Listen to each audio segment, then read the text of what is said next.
And welcome to ESPN's College Football, presented by 5 Hour Energy, part of the SEC on ESPN. And welcome everyone to Williams-Brice Stadium in Columbia, South Carolina.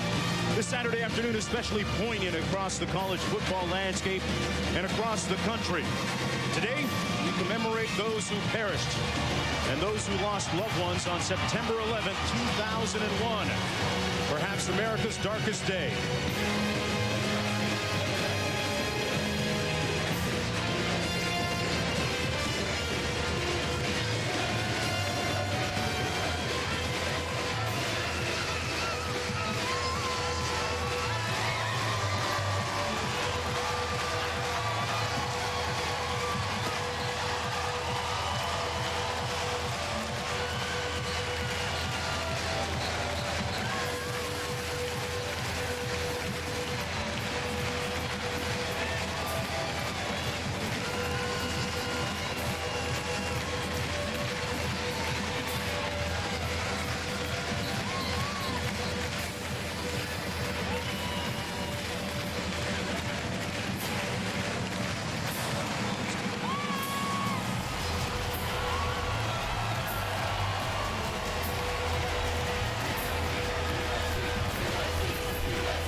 Chris Culliver out to the 21 in the 63rd edition of South Carolina against Georgia. South Carolina's Stephen Garcia now will take the reins of this offense. He was 16 of 23 for 193 yards passing last week in that victory against Southern Mississippi. But the level of competition, with all due fairness to Southern Miss, stepping up this week against a conference foe in Georgia. This the season opener, the conference opener for both these teams. Marcus Lattimore in the backfield behind Stephen Garcia.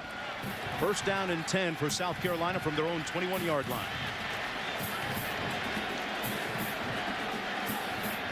Mark Jones along with Bob Davie and Quint Kessenich down on the sidelines. And Stephen Garcia lunging forward for a couple of yards, brought down by Jakar Hamilton. And Bob, let's take a look at the impact players for today, some real pivotal ones. Well, I think potentially this has a chance to be the best offense Steve Spurrier's had here at South Carolina. Legitimate running back in Marcus Lattimore, the true freshman, big, powerful guy. In the passing game, wide receiver Alshon Jeffrey, one of the big, talented guys. He has to step up because tight end Weslye Saunders out, and Justin Houston, an outside linebacker in the 3-4 for Georgia.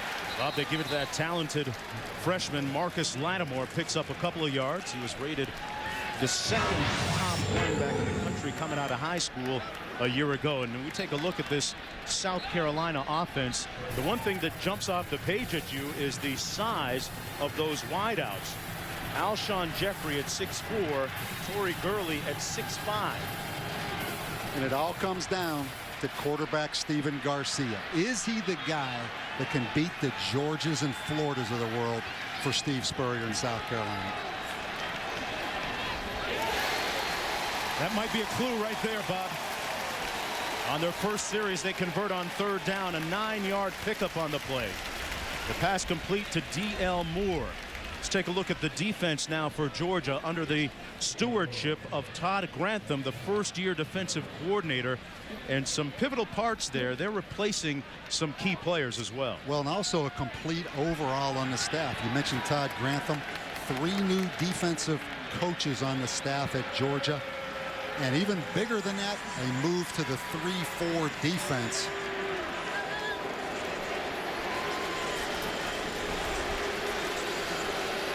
There's a penalty down on the field.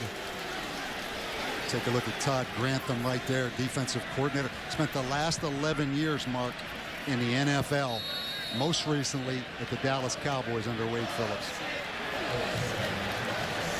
They're going to push the ball back to the 19-yard line after the penalty, 3rd and 12.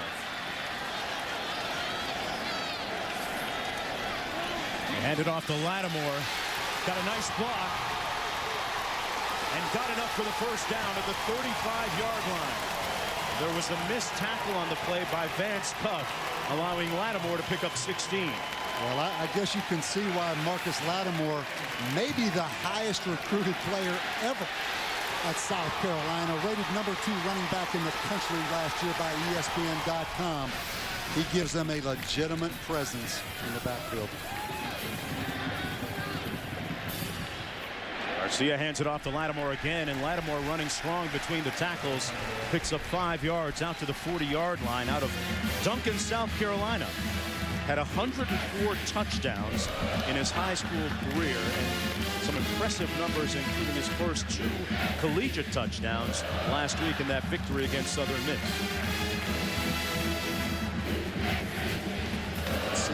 South Carolina under Steve Spurrier committed now to the no-huddle offense.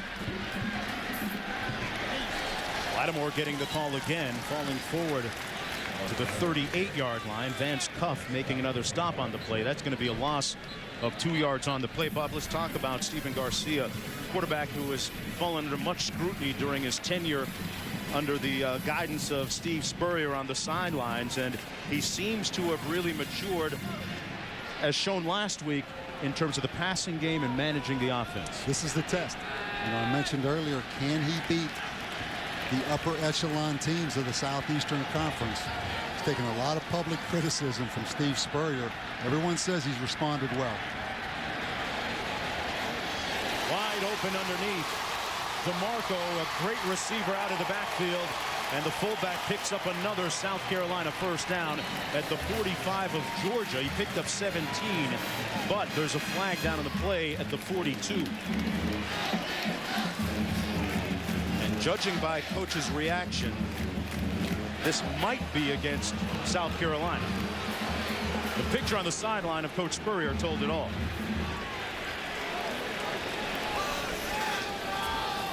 Two big penalties here early in the football game for South Carolina, and we met with him yesterday. Probably the most optimistic I've ever seen him the day before a game.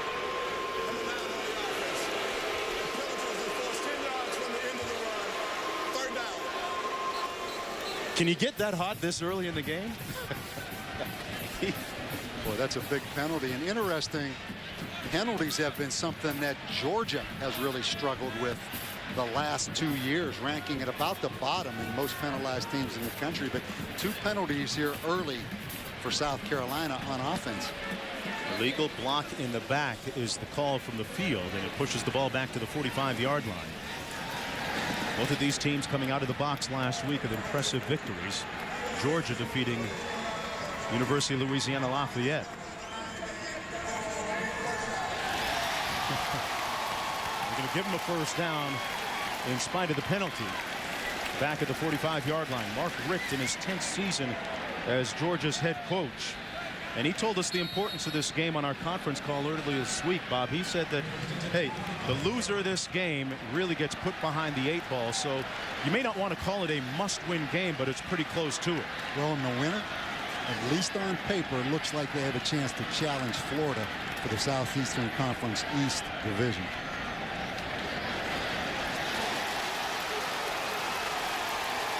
Youth being served. And Lattimore once again with a nice run of 10 yards close to the first down.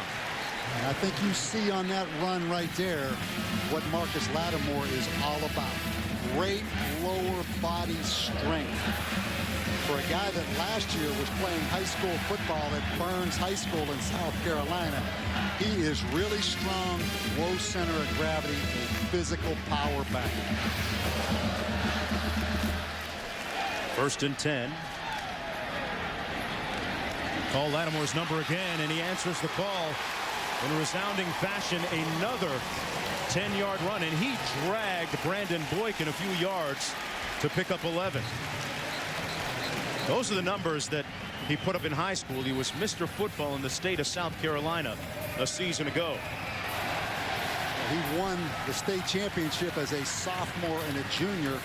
Played in the state championship game his senior year. The only negative And it's a little negative because he didn't do a lot. Maybe ball secured. He had a tendency to fumble a little bit in high school. 1st and 10. The 7th rush of the game for Lattimore. This one might have gotten back to the line of scrimmage. Christian Robinson making the stop defensively for Georgia. Bob, we talked about the change in scheme by the Bulldogs. To the layman, how's it going to look different? Well, they're a 3-4 front, 3 down and 4 linebackers, but they're very multiple. So against some of these spread looks, it may look, Mark, a lot more like the conventional 4-down scheme. But I think you're going to see more man-to-man bump and run coverage in the secondary will be the biggest difference. On 2nd and 10. Steve Spurrier calling all these plays from the sideline. Little receiver screen complete to Jeffrey. Alshon Jeffrey, one of those aforementioned lanky, lean, and tall receivers with the 1st down for South Carolina down to the 24-yard line. A pickup of 10. And South Carolina picking up the pace. New formation. Guys switching positions. And they're playing against an experienced quarterback and an experienced offense in South Carolina.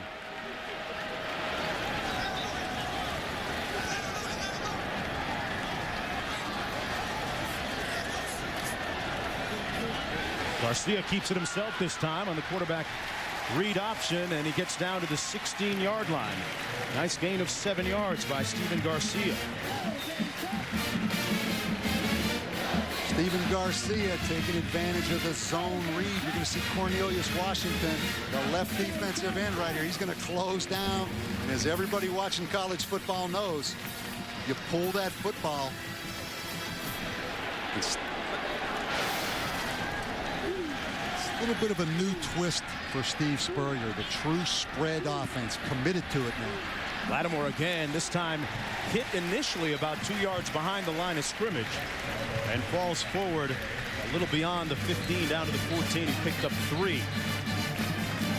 You know, Steve Spurrier said that Lattimore knows this offense as well as any senior on this team, which is high praise for a true freshman.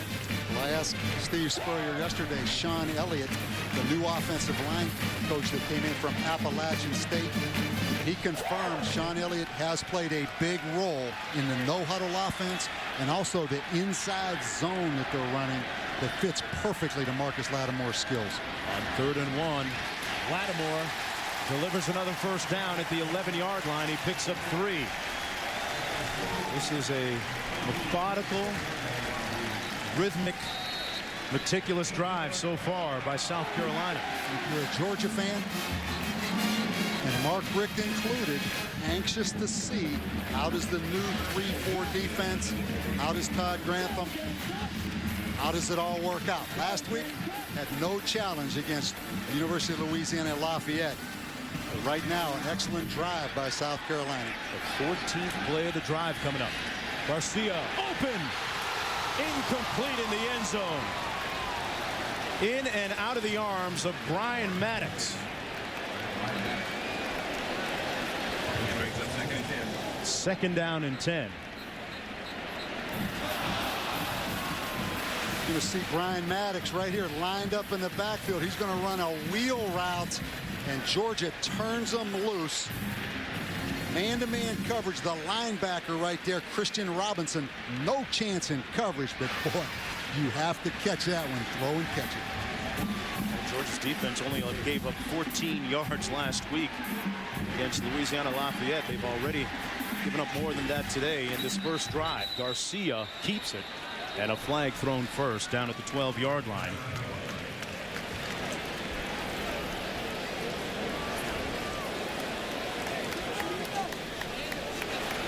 Before the snap, false start.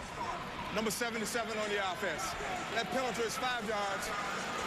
Second down. Herbert Hubert Owens, the official today, our referee. Mark Richt, thing they worked on defensively the most. People really threw the football on them last year, and lack of turnovers.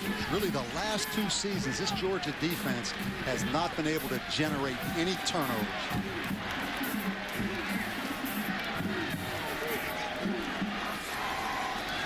Little receiver screen complete. Jeffrey fumbled it into his teammates' arms and a touchdown. Wow!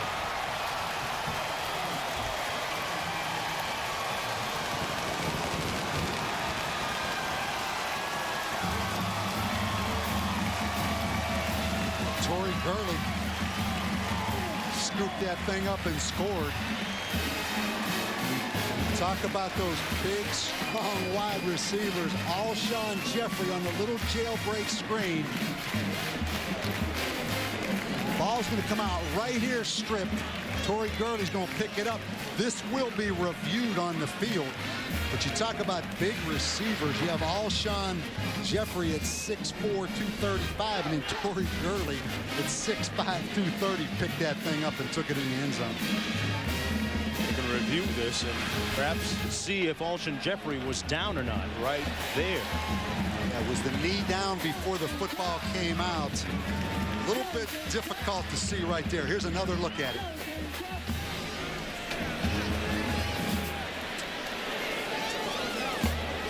Boy. Must be indisputable evidence for them to overturn the call on the field. Where's his knee? Right there, down. He might have been down first. It's very close. Here's a great look at it right here. Yeah, that knee was down, I believe, Mark.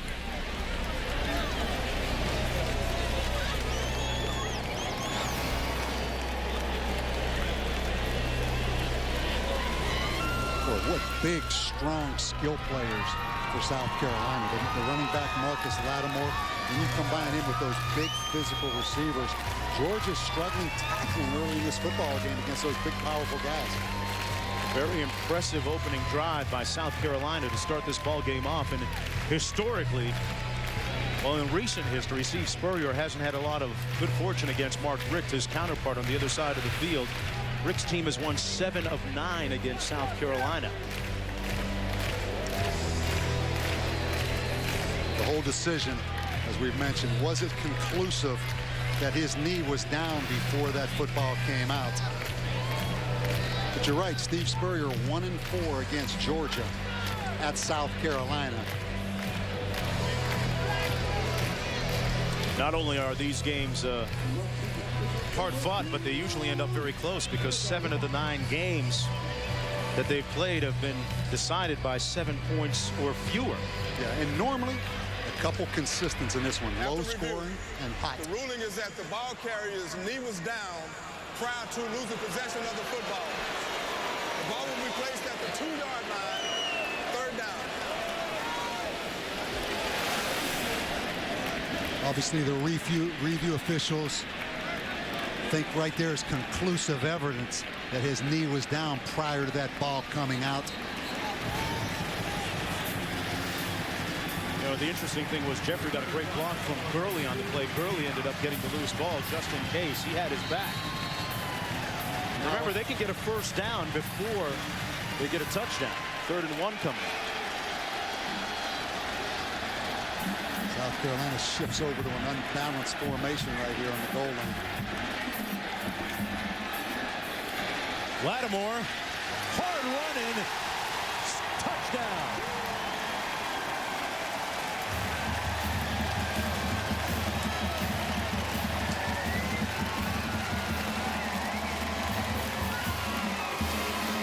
Marcus Lattimore with the 3rd rushing touchdown of his career, and what a collision there was between Lattimore, the freshman, and sophomore Bacarri Rambo, the safety.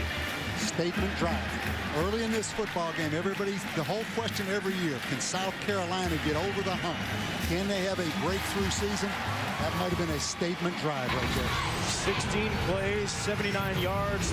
Lattimore against Rambo, and this time the Soldier lost. Rambo didn't make it. Back with more after this. College football in high definition is presented by Vizio. Welcome back, everyone, to the SEC on ESPN. It's Georgia trailing South Carolina 7-0. And look at the vista and the 5 points downtown area in the place they affectionately refer to as famously hot. And it's famously hot inside the stadium here, Bob. Crowd got jumping after that great start as Lattimore led the way on the ground with some strong runs.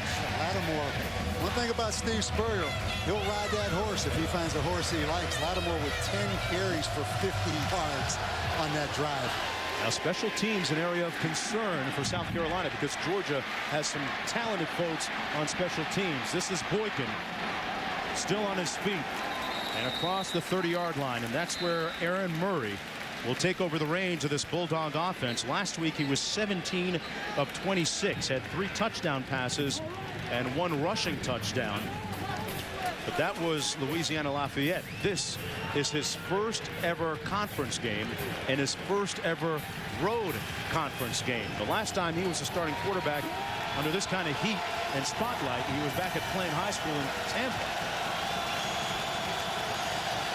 Washuan Ealey dots the I, and here he is on first down. Ealey making a little bit of noise and a first down at the 44-yard line. And Bob, Ealey, one of our impact players. Well, Georgia's without A.J. Green, but they get 2 guys back that didn't play last week. You saw Washuan Ealey right there, provided a spark for this football team last year as a true freshman.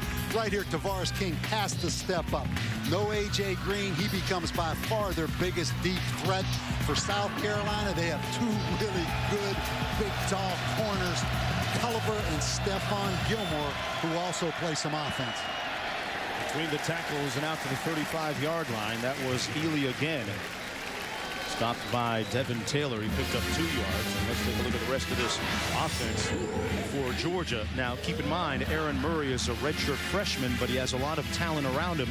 Bob, they're going to rely on this offensive line with 2 4-year starters and a couple 3-year starters as well, and a 5th-year senior. Yeah, and Mark Rick said that offensive line didn't play all that well last week against Louisiana Lafayette, but they had some injuries in camp. Let's see if some continuity helps him today. They toss it into the boundary. Ealey almost got to the edge and picks up another first down at the South Carolina 45-yard line. And let's take a look at this defense for South Carolina. One of their strengths is their defensive ends in Matthews and Devin Taylor. They are really good up front. Some injuries at linebacker, particularly at inside linebacker right there. DeMario Jeffrey, really the 5th defensive back. 2 of the best corners, I think, in the country. Big, tall, athletic corners. Hard to find guys like Gilmore and Culliver for South Carolina. On 1st and 10, Ealey with a nice cutback. Weaving his down to the 41-yard line, picking up 4, and we go downstairs to Quinn Kessenich. Guys, South Carolina in unfamiliar territory today. They've lost 7 of 8 in the series, yet they are favored in this game. And that didn't go unnoticed by Steve Spurrier yesterday. He said, we are no longer the stepchild in this series. Interesting, though, I was in Georgia's locker room yesterday.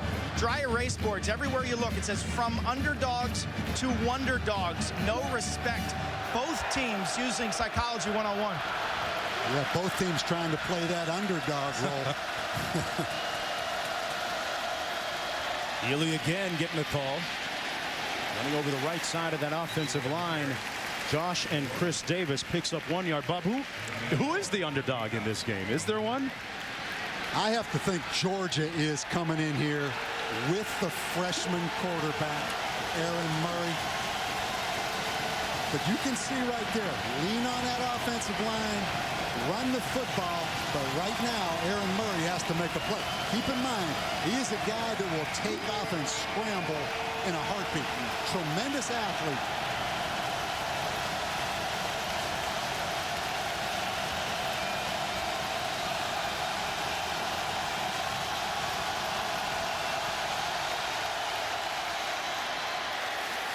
The redshirt freshman quarterback, cool, composed, unflappable, and imperturbable in the pocket. In his first big test against a hostile crowd, making a lot of noise, he converts it to Marion Brown for the first down. That was a cool customer. And how about Marlon Brown right there at 6'5", 219? They've been waiting on him. 5-star recruit, raw, lot of talent. Maybe he's the guy that steps up with the absence of A.J. Green. Maybe it's Marlon Brown's turn now to make an impact on this football team.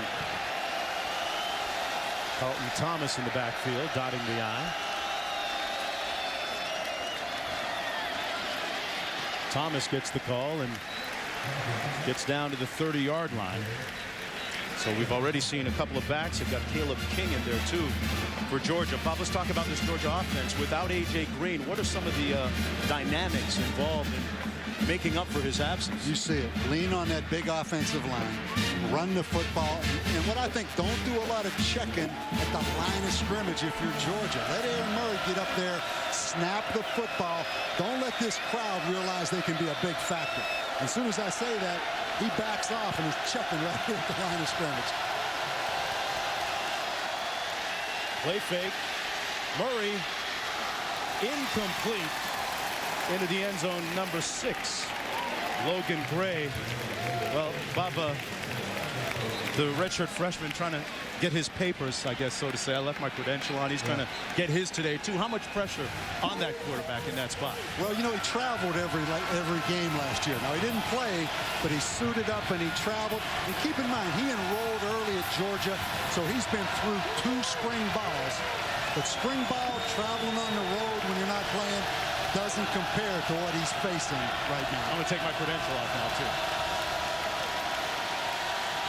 Murray, complete. A big conversion down to the 17-yard line to Tavares King, who's really refined his skills during the offseason. Missed last week's game, but back this week, and he picks up the first down. Well, talk about a quick release.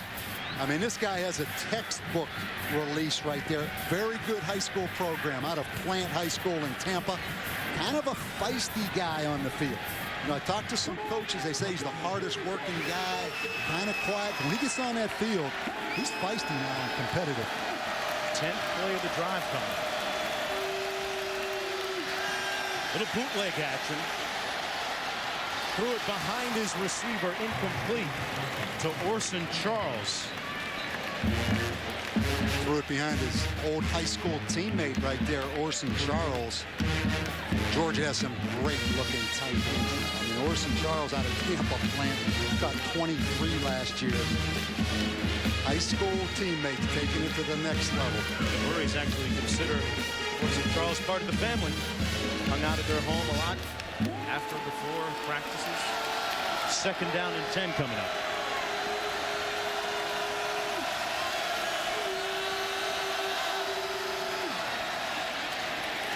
Really inside the 15, down to the 14-yard line, picked up a pair on that one. Ealey himself, a former high school All-American. 8 touchdowns in high school. Georgia high school single-season record at the time. They say, you know, Washuan Ealey went to a very small single-A high school in Georgia. Kind of came in with this chip on his shoulder to prove all the big 5-star guys from the big-time schools. But hey, just because I'm from a small school doesn't mean I'm a small-time player now. 3rd and 8. Murray completes it. Charles hangs on to it this time. But that little bobble might have cost him a little bit of yardage. He picks up 4 on the play. And with under a minute to go now in the first quarter, Georgia 10-yard line. Bring Orson Charles on the crossing route. Thought Murray threw this behind him a little bit, which is unfortunate. Orson Charles may have had an opportunity to come up and make the first down. Brings on maybe the best kicker in the country right here. This one coming from 27 yards out. Blair Walsh knocks it through. And Walsh makes it 7-3. So both teams' offenses respectively moving the ball down the field. South Carolina leading 7-3 when we come back to Columbia.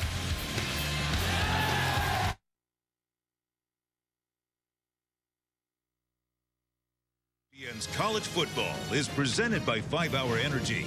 Hours of energy now, no 2:30 feeling later. For more information, visit 5hourenergy.com. And in part by Kingsford Charcoal. For more football fun, play Kingsford's College Showdown on ESPN.com. An absolutely A radiant day, warm day here in Columbia, South Carolina. Look at the State House, the state's capital. The flag flying at half-mast today to commemorate 9/11 and those that lost loved ones on perhaps America's darkest day. 7-3. South Carolina with the lead. Both teams' respective offenses moved the ball well on their first series. Culliver in the end zone for the Gamecocks. He'll take it out. He's got a seam. Culliver with a nice return out to the 35-yard line, but there's a flag down on the far side of the field at the 34.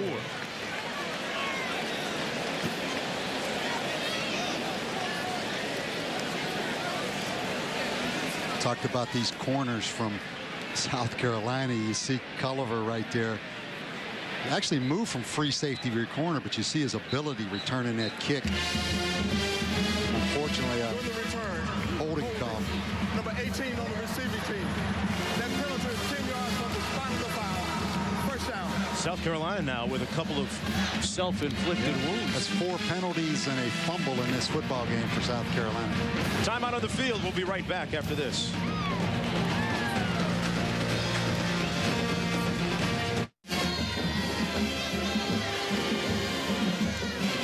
Welcome back to the SEC on ESPN. South Carolina leading 7-3. This afternoon, ABC and ESPN2 deliver regional matchups as number 17 Florida State faces number 10 Oklahoma, and Iowa State tries to upset Iowa. College football presented by Buffalo Wild Wings on ABC or ESPN2 Saturday at 3:30 Eastern. Go to ESPN.com and search maps to see where you can find your game. Never seen so many big games the second week of the college football season. Amazing day today. This one of those pivotal ones. Garcia under heat and rocked back at the 23-yard line, just behind the line of scrimmage by Justin Houston and Christian Robinson. Justin Houston, one of those impact players, Bob. You're exactly right. Perfect outside linebacker, Justin Houston. And just back to Stephen Garcia, you see right there one thing Steve Spurrier's really tried to work on. Don't take the sack. They gave up 37 sacks last year, most in the SEC. Get rid of the ball, get rid of the ball quickly. You saw a little bit of hesitation that time by Stephen Garcia. That's the end of the first quarter, and this the 63rd edition of South Carolina against Georgia. The conference opener for 2 hopefuls in the division. Back with more from Columbia right after this.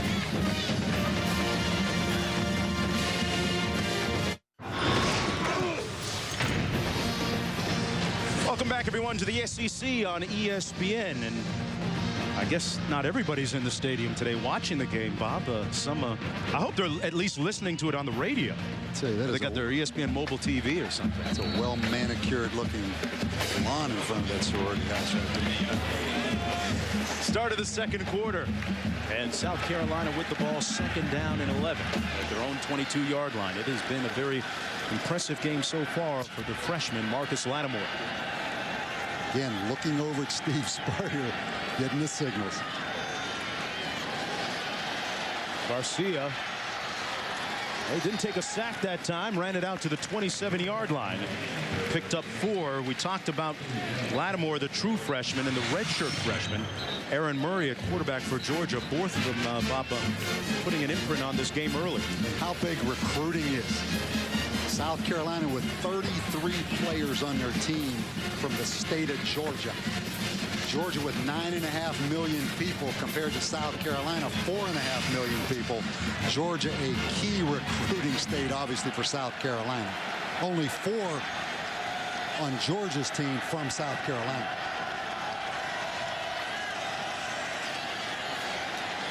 Garcia on the money. Close to the first down, maybe a yard short at the 34-yard line to Justice Cunningham.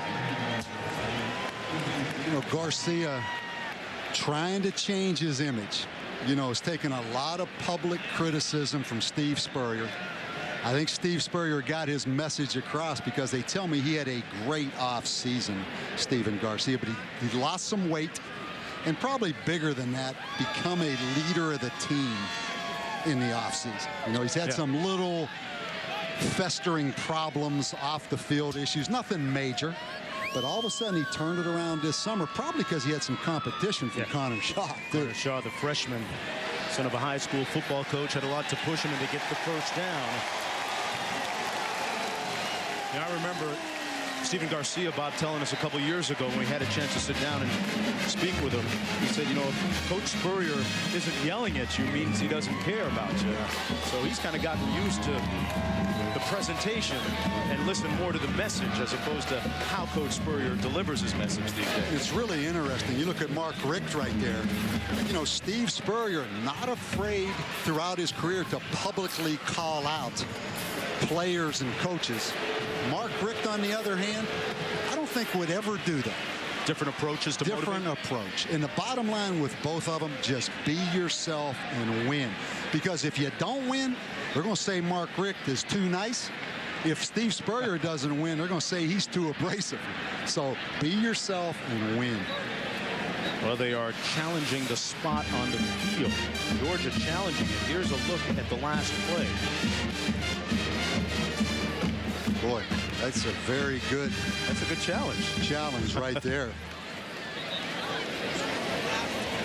You see the approximation, our yellow line of the first down. Boy, that is an excellent use of the challenge right there by Mark Richt. Just so much riding on this football game. I think just being around these offices yesterday, talking to Mark Richt, they didn't say it, but I think everybody watched Florida against Miami of Ohio last Saturday. And there's kind of a renewed confidence that the winner of this game can challenge Florida for the SEC East. Don't you get that feeling? I mean, Florida all of a sudden seems a bit vulnerable based on their performance. They struggled against Miami, Ohio. Take a look at where he catches it and then where he's brought down. Yeah, forward progress, obviously, I don't think a factor there. I think that's a very good challenge. Justice Cunningham right there made the catch. And Mark Richt. Spurrier both wait. Here's the call. Still stands. Georgia is charged with their first time out. They have no more challenges remaining in the first half. So they get the first down.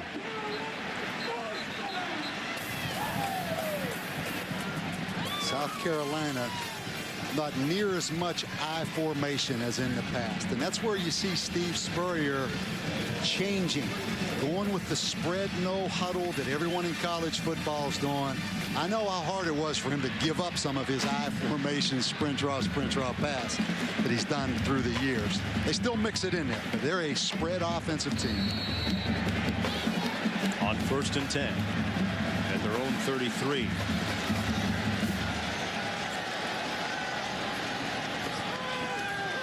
Little receiver screen, and the pass complete to Alshon Jeffrey for a gain of 5 as we go back for the first time to Wendy Nix in the studio. Mark, thank you very much. A Taco Bell studio update. Wisconsin 12-0 at home against non-conference foes under Brett Bielema. John Clay punches it in from a yard out. Badgers up 14-0 over on ESPN.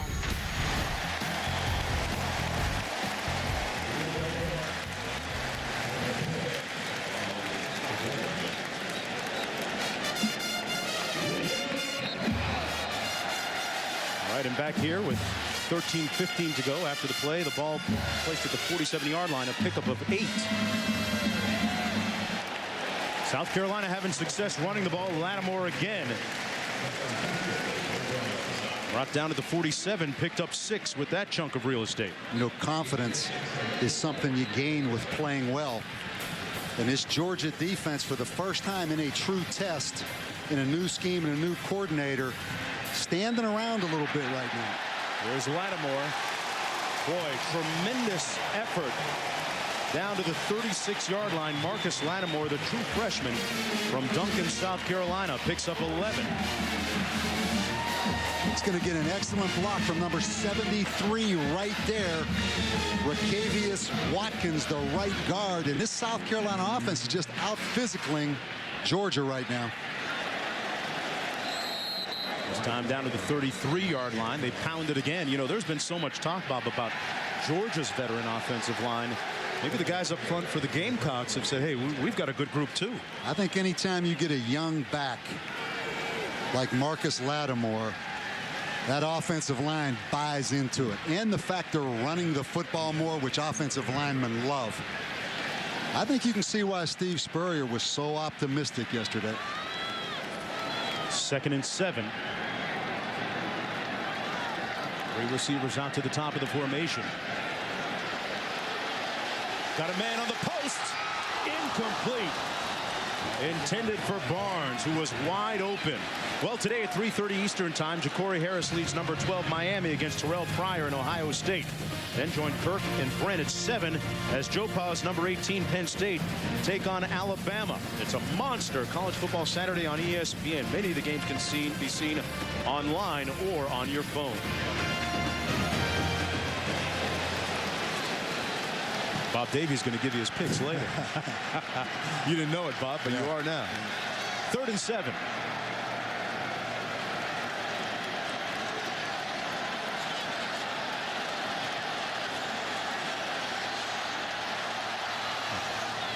Garcia, it seemed like a little miscommunication, and they implode on 3rd and 7. That's the thing right there. If you're South Carolina over the last several years, mistake-laden offensively. That time you see Stephen Garcia jump up under the center on 3rd and long. They fumble the exchange. Well, they're going to line up here. Spencer Lanning will for a field goal coming from about 51 or 52 yards out. He's 19 of 22 on his career. South Carolina not having enough players on the field right now. Going to have to burn a timeout. He's got a career long of 47. We're going to take a timeout right along with the Gamecocks and come back to Columbia, South Carolina, right after this.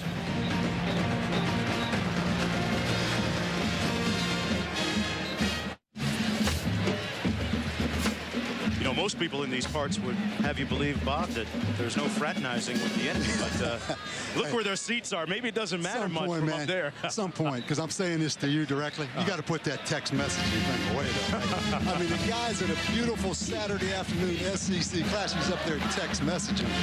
But you know, right here, Spencer Lanning. You see right there his career long 47. This would be a 52-yarder. Keep in mind, he's also the punter. So this could be a pooch punt situation right here where they just snap it directly to him.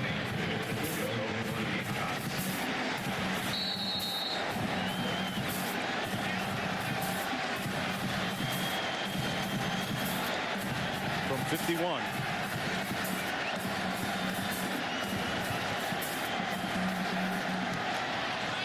Gives it a go. Comes up short.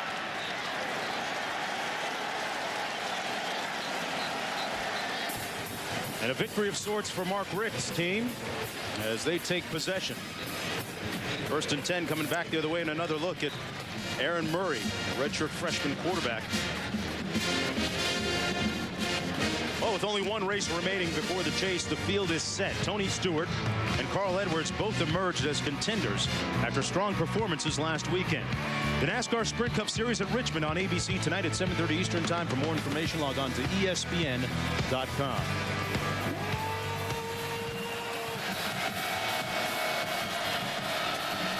Backs lining up out of the eye. Washuan Ealey, the deep back.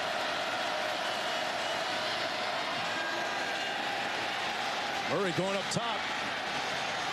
Incomplete at the 18-yard line. And boy, every Georgia fan is probably thinking the same thing I am. If that was A.J. Green instead of Israel Troop, because you take away probably 4 or 5 just deep balls. And A.J. Green with those long arms and that body control, he goes up and catches those jump balls. Instead, it'll be 2nd down and 10 coming up. Murray's got a pretty strong arm, though. We've seen that. He really does.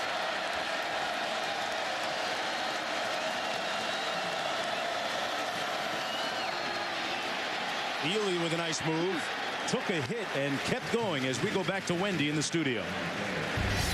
Mark, thank you. Number 8 Florida hosting Skip Holtz's South Florida team. First meeting between these two schools, and look who it is. B.J. Daniels to Andrew Kessler. And South Florida on the board first, 7-0 at the end of the first quarter. Boy, that's a score that, if nothing else, temporarily will give Georgia and South Carolina boosters a little bit of hope. Yeah.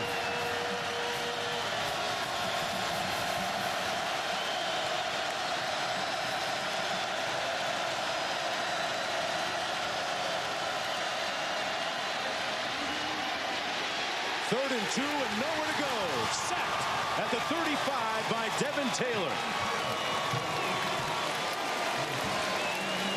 There's a flag down, though, on the play.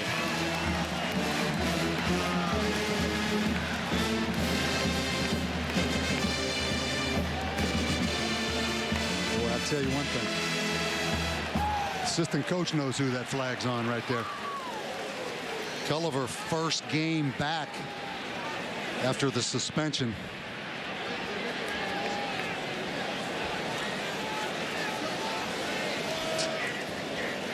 That would be the 5th penalty in this game on South Carolina already. Play was over. Personal foul. Number 17 on the defense. After the play was over, personal foul. Number 12 on the offense. Those penalties offset. It'll be 4th down.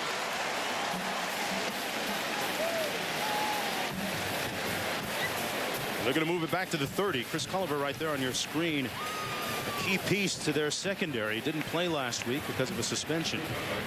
But back this week, and arguably, coaches say, might be the fastest player on defense.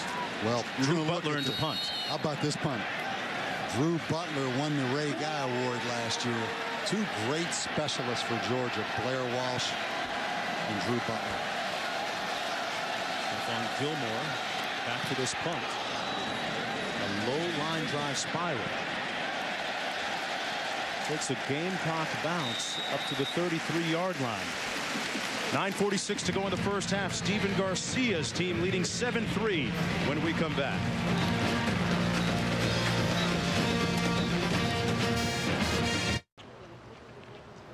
ESPN's College Football, brought to you by the new 2011 Lexus IS, wheeled precision. And Bass Pro Shops, your adventure starts here. I'll say one thing, man. Those Lions, King of the Jungle, they got it on chill today on this hot, steamy day in Columbia, South Carolina. That's the Riverbanks Zoological Park. More than 2,000 animals in their natural habitat in the area here in Columbia. 9:46 to go in the first half. South Carolina with the football 1st and 10 from their own 33. Garcia a little bit indecisive there and brought down at the 31-yard line by Christian Robinson. One of the vocal leaders defensively right there for Georgia. They lose 2 yards on the play. Yeah, great open field tackle right there by Christian Robinson. 2nd and 12 coming up.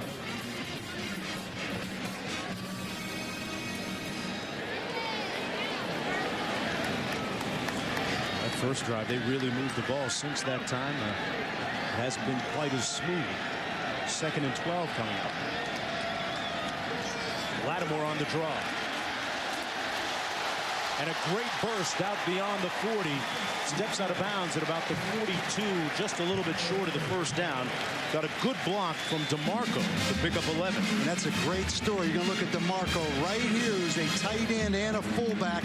It's the old lead draw play. Watch him get a block on the linebacker right here. You let that roll right there, chops Christian Robinson's legs out.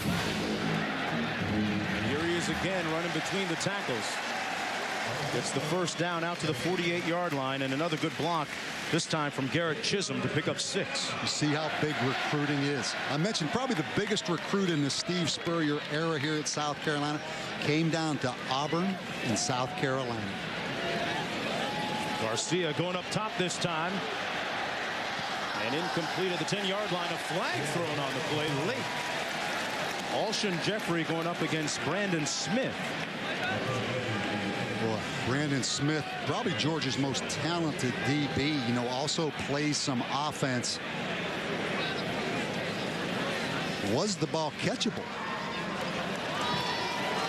Yeah, that's a good call right there.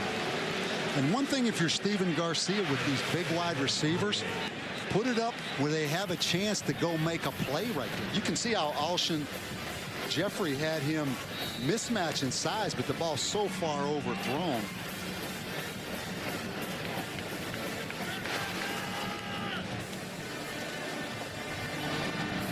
A little bit different for Steve Spurrier having all these big wide receivers. You know, at Florida, he had all of those 5'7" guys running all over the field. They hand it off to Lattimore, looking for a crease and can't find one. Lost his hat and brought down at the 47-yard line. A loss of 2 on the play to Marcus Dobbs and Jarriel Gamble, that outside linebacker, making the stop for the Bulldogs. Well, you talk about girth and size. There's a look at it for South Carolina. Their receivers, Bob, that's a pretty good front court if you look at some high school or maybe even some college basketball teams. That is a good-looking group, and he sprinkled in Ace Sanders, the freshman, as well. But no question, I mean, the jump ball is still a big part of college football now with these big receivers. On 3rd and 12, ball tipped and incomplete at midfield. So the Georgia defense makes a little bit of a statement on that sequence. Yeah, Jarriel Gamble, the linebacker, dropped down to a defensive end in the 4-man front. Ran a little twist stunt right there. You can see, you say 3-4 defense under Todd Grantham, but when you play these spread kind of offenses, you see Gamble coming just out of the 4-man rush. So everybody looks pretty much the same when you line up against these spreads. Spencer Lanning from his own 32 punting. And then Smith watches it go over his head into the end zone. It'll come out to the 20-yard line on the 53-yard punt. 1st down and 10 from there. Well, we're at the top of the hour. Here's what's happening now. Georgia leading this series. This is the 63rd edition of this game between the Bulldogs and the Gamecocks. Coming up ahead on Davy Jones' Locker, what to do with idle time and some of the consequences that result when players do have idle time. And coming up later, predictions on this really big Saturday of college football, albeit just the 2nd full Saturday of college football. Some real pivotal clashes on board.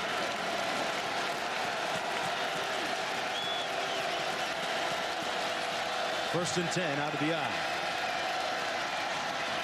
The redshirt freshman calmly hands it off for a nice gain of about 7 to Washuan Ealey. Let's go downstairs to Quinn. Guys, from the moment Aaron Murray stepped off the bus today, and I watched him, headsets on, listening to mellow country music. He says he tends to get too excited and too jacked up pregame. He has been a model of poise, pacing the sidelines when South Carolina has the ball, sitting down with offensive Mike Bobo and going over their play charts. The only expression that I saw from him was after that last drive, kind of grimacing after that first down play action went incomplete. All right, Kent, 2nd down and 4.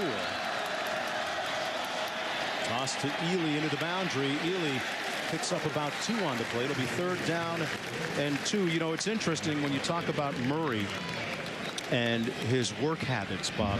When we had our conference call on Wednesday, he was actually in Mike Bobo's office at the time watching film. It really says a lot about him. It really does. And what Mike Bobo tell us, hardest working player he's ever been around.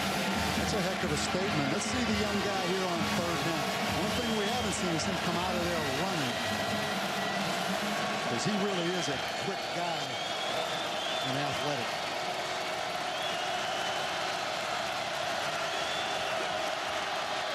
Ealey on the handoff, not enough for the 1st down. They're unable to convert, picking up just a single yard. Well, with all the noise here at Williams-Brice Stadium, Georgia worked out hand signals, but the only hand signals that matter right now are the one that says 4th down. Well, a little conservative by Georgia. You can understand that with a freshman quarterback. Both defenses have settled down from those 2 opening drives. And it's a traditional Georgia-South Carolina game, low scoring and physical. Butler punting. Gilmore back deep, standing at his own 27. Look out. He's got a wall of blockers out there and takes it inside and is dumped at the 38-yard line. A 44-yard punt, 11 on the return. We're going to take a break. When we come back, what's it like being a head coach and even a lot more, even coordinator? More on the other side.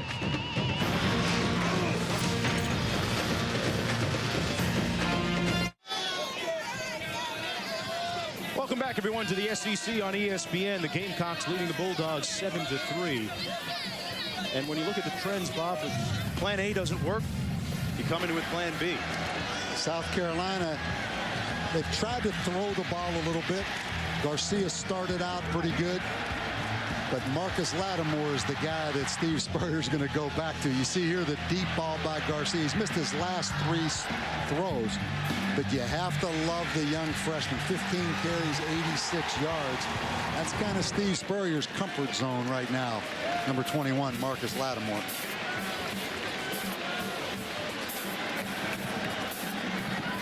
Garcia hands it off to Lattimore again. Lost his balance a little bit, but falls forward up to the 43-yard line. Picked up about 5 on the play. Well, Monday Night Football kicks off this Monday the 13th. First at 7 Eastern. Ray Rice and the Ravens take on Mark Sanchez and the Jets.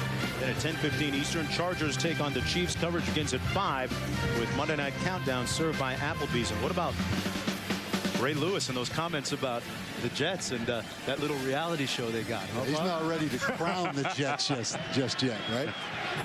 Second down and 5. Jets are getting a lot of love and a lot of hype.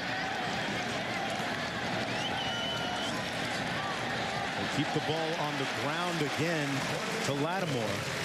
And Lattimore is brought down right at that first down marker. Got about 4 or 4.5 yards. Well, he just dragged Cornelius Washington right there on the inside zone play for about 4 yards.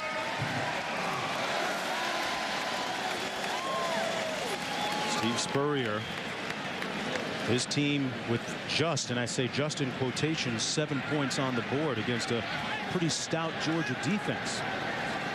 Spurrier came to South Carolina with a reputation of being an offensive guru. That time, no gain on the play. And Bob, when you look at the evolution of Coach Spurrier at Florida, he put all those points on the board. Since that time, the story's been a little different. Yeah, I mean, he's averaged, I think, in 5 years, they've ended up 75th in total offense, 72nd in scoring offense in the country.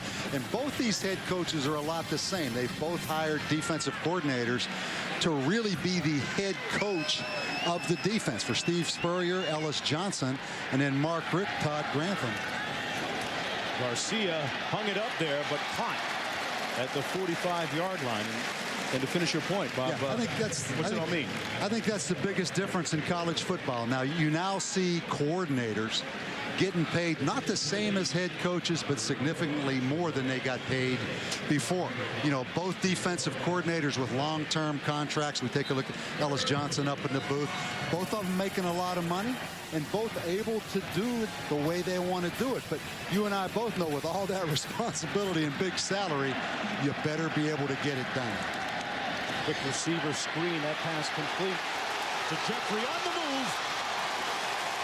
Alshon Jeffrey, after the missed tackle by Brandon Smith, able to capitalize and pick up 24 yards, 1st and 10 for the Gamecocks. I love Alshon Jeffrey. He makes Brandon Smith miss, but keep your eye. He better put that football away, Mark. Watch him right here holding that football out away from his body. Keep in mind there was a fumble that was ruled he was down early in the game. But ball security now. Wow, it's out Put there. the football high and tight to your chest, but you have to love the big physical wide receivers of South Carolina.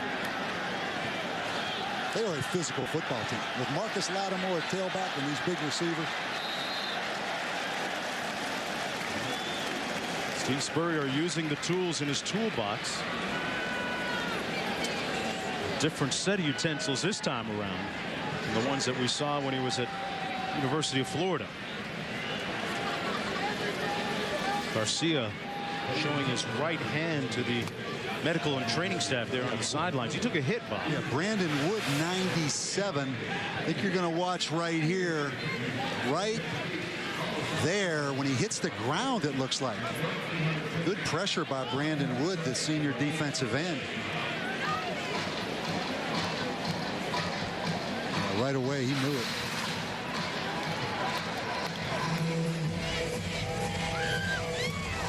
But you talked about playing quarterback for Steve Spurrier, how not everybody can do it. It's the same thing being the defensive coordinator for Steve Spurrier. You know, it used to be it was just about getting the ball back fast because they were going to outscore him on offense. He's bought in now to being a good defensive football team. That's how you win games. Saw a situation last week with Tommy Tuberville down at Texas Tech talking about his defense sharing a little bit more of the load, trying to balance things out a little bit. Is that the path that Spurrier's gone a little bit here at South Carolina in terms of the defense doing a little bit of the heavy lifting now too, perhaps? I think it's impossible now in the Southeastern Conference to just outscore teams. So he's doing what he has to do to win. But make no mistake, he still likes those high-scoring games now. 1st and 10. And Steve Spurrier with headset in tow. That is a bothered look on his face. Time winding down in the shot clock. Does he even know that his headset is dragging behind him? I think that's been the biggest surprise since Steve Spurrier's been back at South Carolina. The fact that they've been discombobulated on offense. And if you had to define discombobulation, would you say that would be it right there? Disconcerted, discombobulated. A lot of things.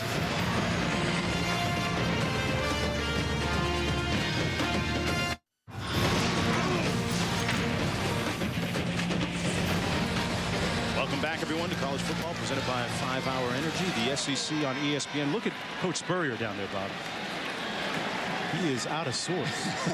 One thing you find out when you've been on those sidelines, they can't hear you out there. And as frustrating as it is, they can't hear you. But anytime you're no huddle, calling the plays from the sideline, there's going to be some communication problems. But all in all, I think they've executed pretty well right here in the first half, South Carolina. Ace Sanders, number 9 in the ball game, the dynamic and diminutive receiver in the slot. Garcia, complete. Lattimore down to the 5-yard line. Marcus Lattimore showing his receiving skills off that time. And here's what Stephen Garcia has improved on. Watch him in the pocket, Mark. Nothing there. Now, instead of taking off and running, he just slides laterally and allows that window to open right there for Marcus Lattimore to come uncover. So moving in the pocket without scrambling out of the pocket is something they've really worked on with him over the summer. 1st and goal.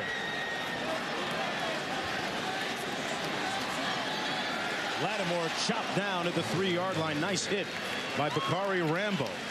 Remember, they both had a collision earlier in the game, and Lattimore won it.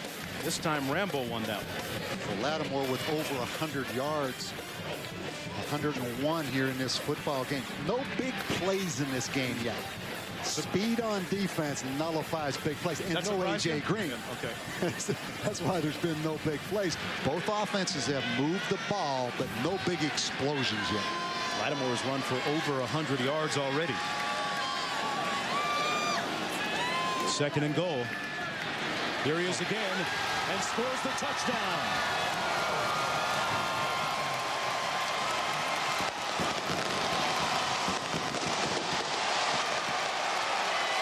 His 2nd touchdown of the game gives South Carolina a 13-3 lead. And that one was a little bit too easy. A little bit of a tired defense. You see Bacarri Rambo, 18 right there, took a play off. But you have to like this young running back and just keep feeding him.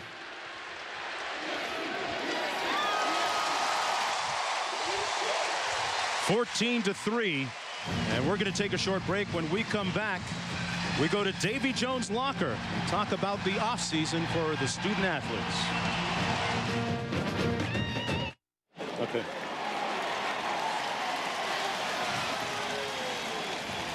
Lattimore with the touchdown a few moments ago to punctuate a long, methodical drive by the Gamecocks. We lead 14-3. Marcus Lattimore rushing for over 100 yards already today. Welcome, everyone, to the SEC on ESPN. I'm Mark Jones along with Bob Davie. Kesenich down on the sideline. And now how conservative can Mark Richt continue to be with the freshman quarterback Aaron Murray? Well, both these teams have undergone a minor transformation from week 1 to week 2 in terms of personnel that has gotten back on the field, although some still remain out. It's been a turbulent offseason for both these teams for varying reasons. Boykin back on the kickoff return, and it goes out of bounds. Well, time now for Davy Jones' locker, which is an axiom for things resting at the bottom of the C. And here's a look at the players unavailable last week to the respective teams, Georgia and South Carolina. There was a rash of off-field incidents that precluded them from being able to play. And Bob, I ask you, what are some of the things that make this dynamic go the way that it does, unfortunately? Yeah, there's never one reason for the problem. It's more complex than that. But one thing I think's really added to it is players staying on campus 365 days a year and not going home. You know, number one, they have too much time on their hands. They get a little bit bored. They have some silly off-the-field issues because they're bored and don't have enough to do. There's a couple other things, I think, with them staying on campus all year. Here's the redshirt freshman.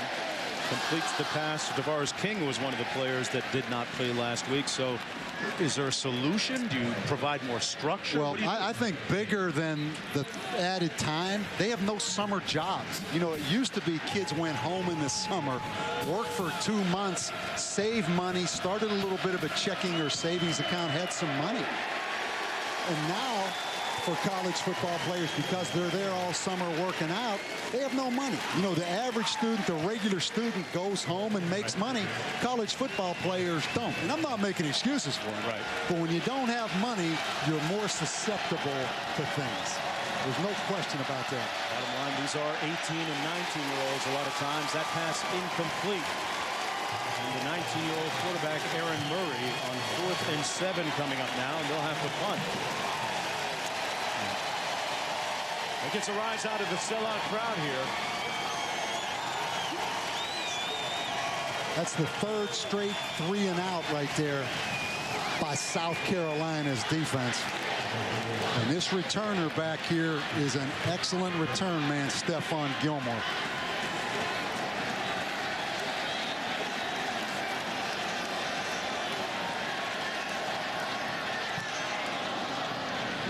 Drive punt. Gilmore watching it bounce at the 20, fields it at the 10.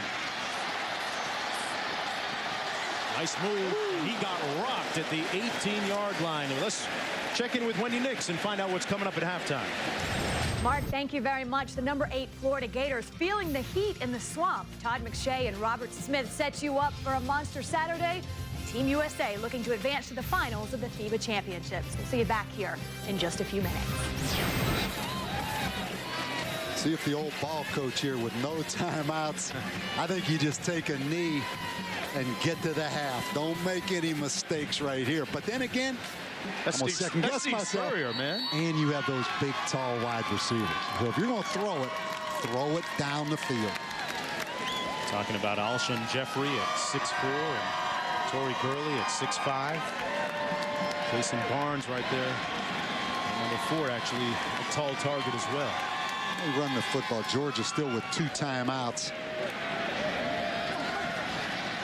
That's Maddox on the carry. Off the 25. Brian Maddox out to the 26. Picks up 6 on the play. This might be the best chance that Steve Spurrier has to win the SEC East Division. A lot of optimism around Columbia, South Carolina, in and around campus. You know, a lot more balance on this football team. Amazing what a guy like Marcus Lattimore does. They are a run and pass team now. And there's Maddox providing the running element. Like you said, Bob, this is a major game when you talk about the implications of recruiting. And Lattimore was Mr. Football in the state of South Carolina. They had Gilmore, who was Mr. Football in the same state as well. They've gotten some players. Darn right. And To show you what players do, they were last in the Southeastern Conference in rushing last season, South Carolina. They have already rushed for well over 100 yards in this football game, and they are beating down this Georgia defense. The whistle down on the field, and Georgia calls a timeout. They only had 10 men on the field right there. You see Brandon Smith coming in late. Look, we didn't call timeout.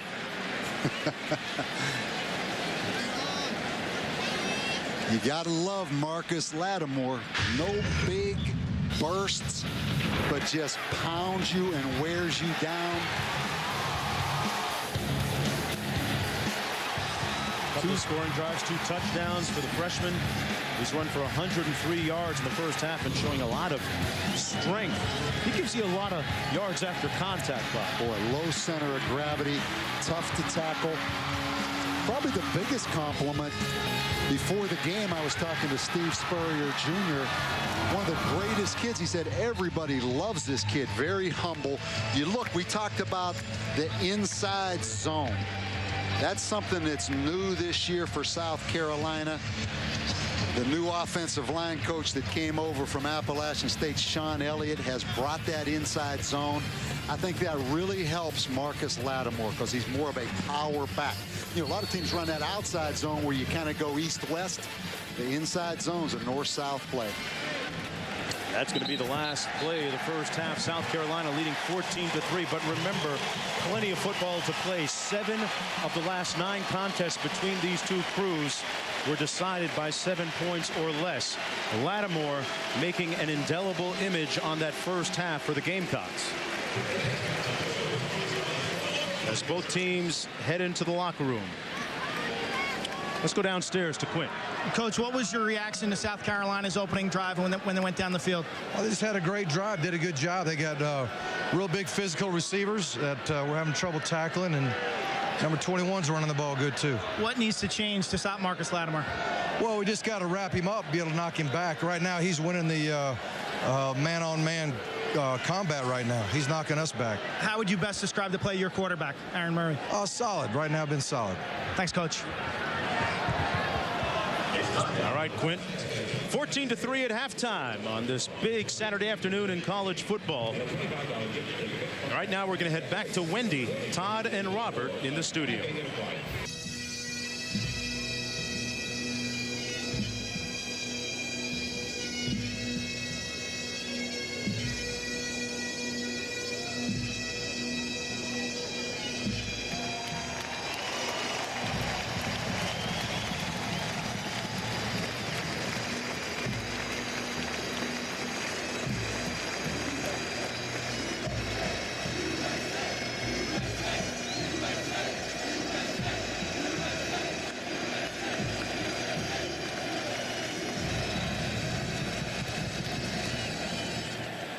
As we conclude this remembrance, may we never forget the lives lost, and may we be keenly aware that freedom is an awesome responsibility.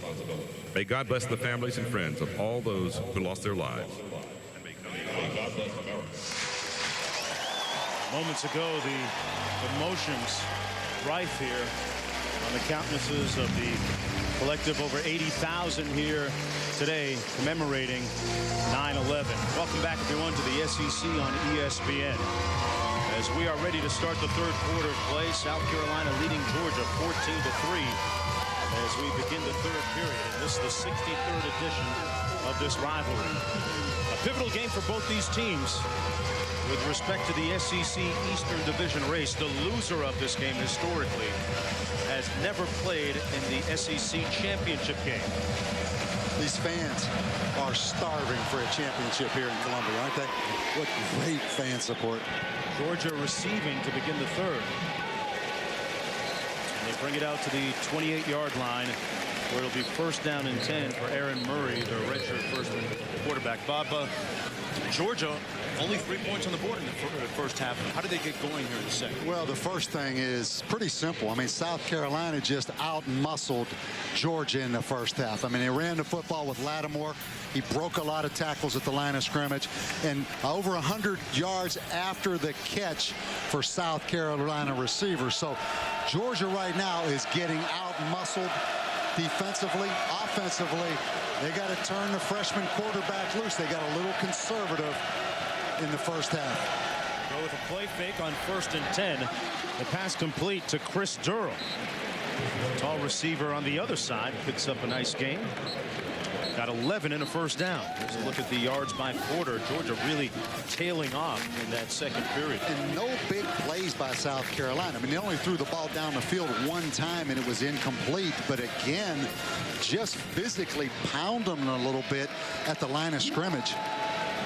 But you can see Aaron Murray. He has the ability to throw the football. Mark Richt's going to have to loosen it up now. Let it rip a little bit.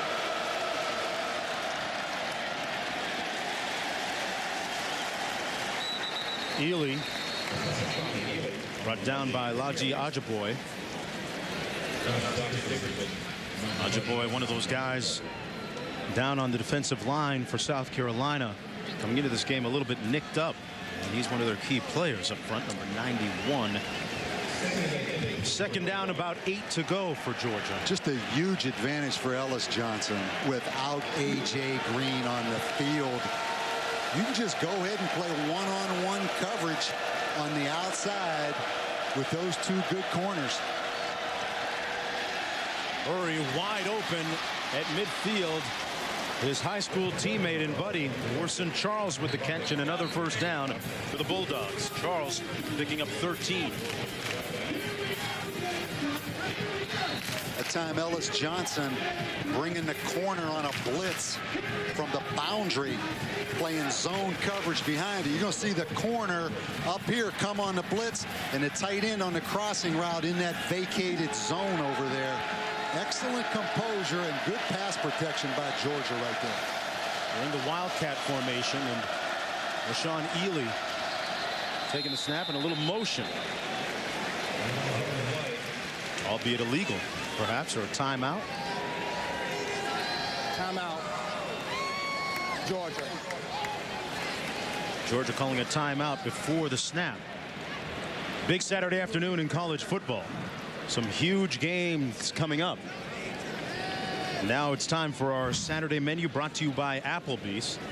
Ohio State taking on Miami, Iowa State, Oklahoma, Florida State, and Alabama, Penn State with their freshman quarterback. And Bob, hey, I got to hit you up with those predictions. We teased it earlier. Ohio State, Miami, the first meeting between these two teams since the controversial ending for the national championship 7 Ohio years ago. State, Miami. Now, I know who you're going to pick because that South Florida compound you own down there, that big house. But you have to go with Ohio State in Columbus. I think that's almost a lock. What about Penn State, Alabama? Lock. Alabama. Alabama? Alabama. Florida State, Oklahoma? Jimbo Very Fisher era? close. I think Florida State's going to go in there and beat Oklahoma. Oklahoma, a young football team. Kristen Ponder, just too much to handle for that Oklahoma defense. Oklahoma struggled last week in their debut. Still in the Wildcat. And Washuan Ealey at quarterback. We get a good look at Iowa next week in Arizona. Iowa taking on Iowa State. Going out to Tucson now. You know they'll travel a bunch of people out to the desert. Come back to the same Wildcat formation, and Ealey keeps it, efforting forward. And he's pushed back, but his forward progress is going to be marked at the the 41-yard line, picking up 5. Boy, that first completion of the first half. Aaron Murray hit the big wide receiver, Kris Durham. That was big for the confidence of this Georgia offense. You feel all of a sudden they're starting to loosen it up a little bit of a bounce to their step and some confidence. Mike Bobo, the offensive coordinator right there for the Georgia Bulldogs. He knows a lot about handling youth on offense. I'll tell you a little bit more about that after this play. Second down and 5.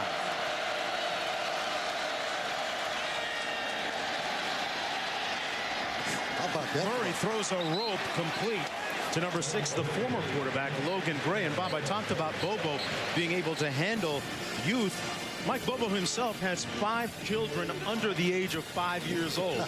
So he's used to handling young guys who are drooling and muling a lot, you know? Yeah, and that's why they have to be successful on offense, because that's a bunch of mouths to feed, a bunch of shoes to buy, and a bunch of college education. So this guy better be good on offense. Was it triplets that Mrs. Bobo had? Or? There's the Wildcat formation again, featuring Washuan Ealey. And another flag down at the line of scrimmage. Back to that throw, Aaron Murray to Logan Gray. Logan Gray asked to move to wide receiver after he was beaten out by Aaron Murray. But the arm strength of the young quarterback, he can gun it. False start. Number 71 on the offense. That penalty is 5 yards from the previous spot. That's the first Georgia penalty of the day. Let's go downstairs to Quinn. Guys, Georgia, when they go Wildcat, they are struggling with the cadence and the noise. You got Ealey back there, a little unusual for the running back to get that quarterback center exchange, and they've had problems with moving early, false starts. Those hand signals are going to be a key coming in because of the noise.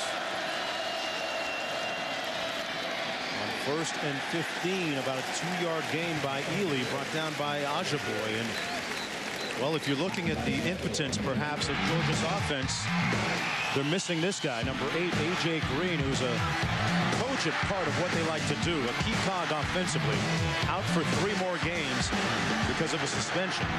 Changes the whole game plan for South Carolina's defense. Now they can load up the box. They can take away the tight end because they don't have to take 2 defenders and cover that big wide receiver. Tavares King trying to pick up some of that slack. 2nd and 14. Ealey off tackle. Plowing forward. Picks up about 6 on the play down at the 25-yard line. Just under 11 minutes to go. Just underway here in the 3rd quarter. The other thing, when you play Georgia, as soon as Georgia crosses midfield, if you're a defensive coordinator, you're thinking they're already in field goal position. Because Pierre Walsh, their kicker, what do you have, a 52 and a 48 against the win last week. So that changes your thoughts a little bit. I mean, you start thinking about pressure to try to knock them back out of field goal range.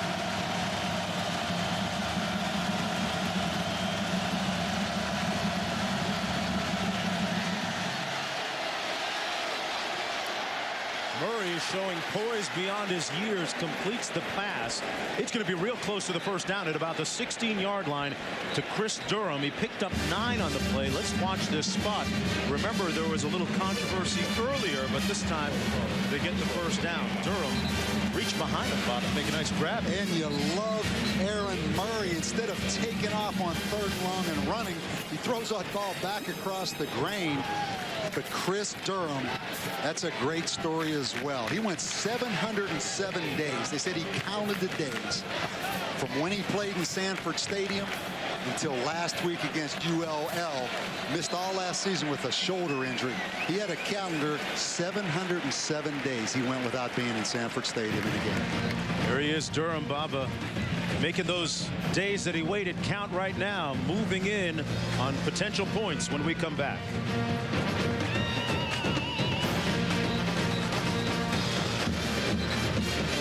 College football in high definition is presented by Vizio.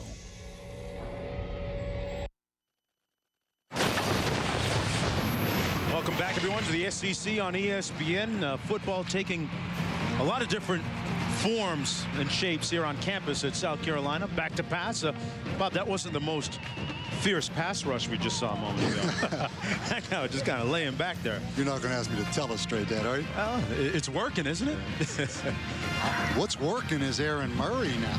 4 for 4 starting this second half on this drive for about 50 yards. He's come out throwing it a little bit here. On 1st and 10. Ealey out of the eye. Nowhere to go. Got stopped up just beyond the 15-yard line by Rodney Polk. Polk, a couple of years ago, took an injury redshirt. Tore his knee up in the first game of the season last year. and through hard work and tireless effort has gotten back onto the field. One of the great comeback stories this year for South Carolina. Unbelievable story, isn't it? Missed 2 years in a row with a knee injury and back out there starting for the Gamecocks. 2nd and 9. This is a cool customer at quarterback here. This redshirt freshman taking control of this offense. Under heat and throws it away in the end zone. Really good decision, though, wasn't it?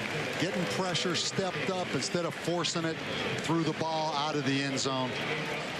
He's from a pretty athletic set of bloodlines. His father, Dennis, played baseball in the Blue Jays system. Josh, his brother, member of the team, former member of the Milwaukee Brewers organization. His mom, Lauren, ran track and field in college as well.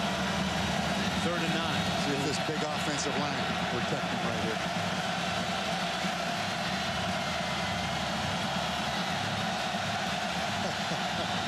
There's those hand signals they've been working on.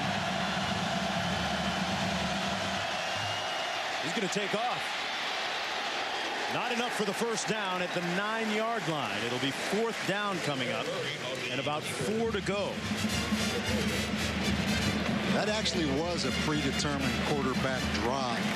Just watching those offensive linemen in there. In comes the field goal unit led by Blair Walsh. Talked about his prowess from long distance. This one's going to be a relative chip shot. About 26 yards away. He's already made one today from 27. He gets this one between the pipes to make it a 14-6 game. What do you make of that drive in terms of Murray? I think a great drive by Murray. 4 for 4 to start off. Threw the ball out of bounds so he didn't force the turnover there. And the best thing about that drive, I think it rejuvenates that Georgia defense a little bit. Gets Georgia back into a 1-touchdown game. Hey, this afternoon, ABC and ESPN2 delivering regional matchups as number 17 Florida State faces number 10 Oklahoma, and Iowa State tries to upset number 9 Iowa.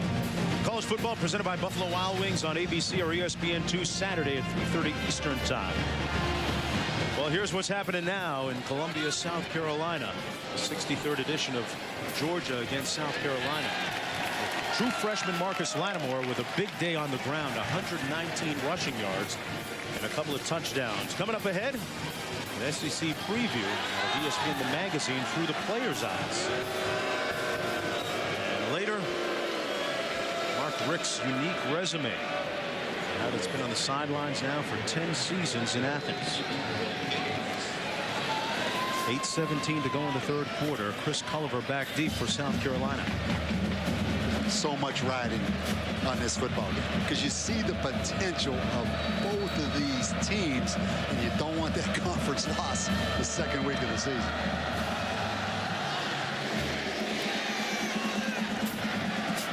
Culliver 2 yards deep. Takes it out to the 22. 24 yards on the return. We return to Wendy in the studio. Mark, thank you. Here's a look at what's going on around our ESPN family of networks. On ESPN, Wisconsin up 20-0 over San Jose State. And on ESPNU, it's Michigan State 27-7 over Florida Atlantic.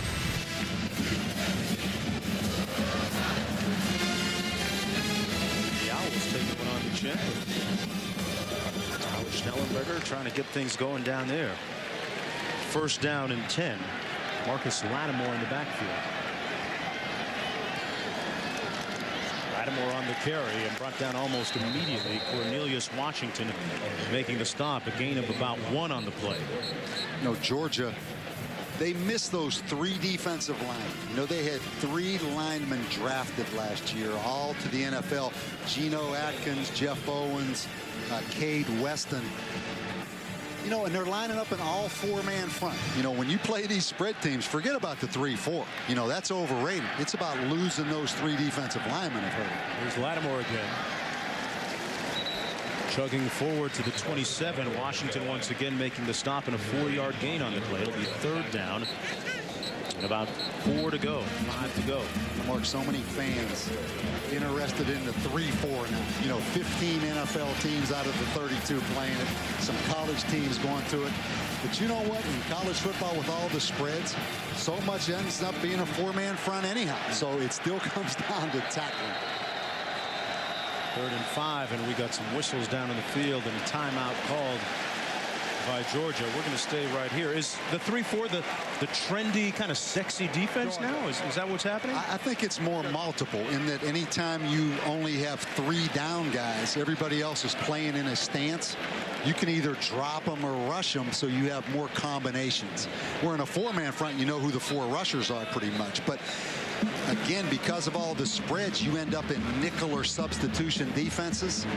So the 3-4 is just the base defense, and you end up in these nickel things anyhow. We saw the graphic a few moments ago. Georgia with no timeouts remaining, Bob, with 7:09 to go in the 3rd quarter. How do you think that impacts them the rest of the way in terms of play calling on both sides of the ball? Well, we'll see how it plays out. You know, obviously, if it's a close game coming down the stretch, you'd like to have that insurance policy of those timeouts. Let's go downstairs to Quinn. Guys, one of the storylines today, the offensive line for South Carolina. A big question mark coming into this year. They hired a new O-line coach, Washuan Ealey, out of Appalachian State, where he coached for 13 years. And watching him today, relentless energy on the sideline. He's infused a confidence and a swagger into this offensive line. One of the O-line guys told me before the game, says he reminds us every day that we gave up 37 sacks last year. Steve Spurrier loves him. I mean, Steve Spurrier was very complimentary yesterday of Washuan Ealey. Said he's brought a lot to the table. Well, we got a lot of movement up front, and Lennon down on the field. Marcus Dobbs, one of the players that moved, the defensive end there for Georgia. South Carolina has been very efficient on 3rd downs this afternoon. They've converted 7 of 9 times. Yeah, that's a big penalty right there. They put him on. Georgia's defense put him on scholarship. 5 yards from the previous spot. Result of the penalty is a 1st down. They get a free pass. You know, sometimes penalties, those statistics are overrated. You know, sometimes the most penalized teams are the best teams, but it's when you have those penalties, not how many penalties you have. And that was at a critical point right there.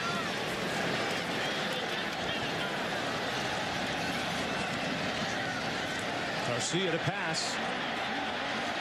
Into traffic and caught miraculously at the 28-yard line by Jeffrey.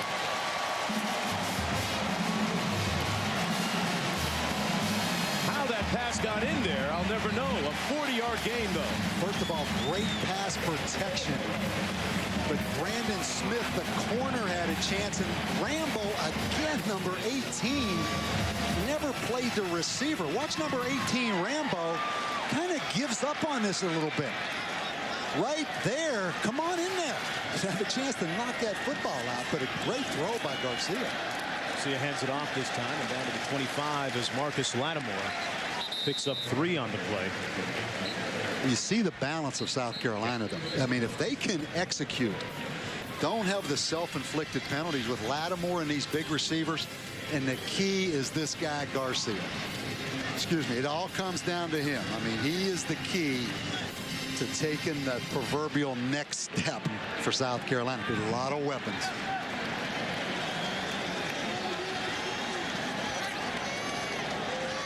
Second and 7. Garcia showing a little poise, and he fumbles it. He put it on the ground. It's loose, and Georgia has the football. Justin Houston, converted defensive end to outside linebacker. Garcia couldn't make up his mind. Should have tucked the ball and protected the football. Houston with the big strip. Georgia with the football and new life when we return.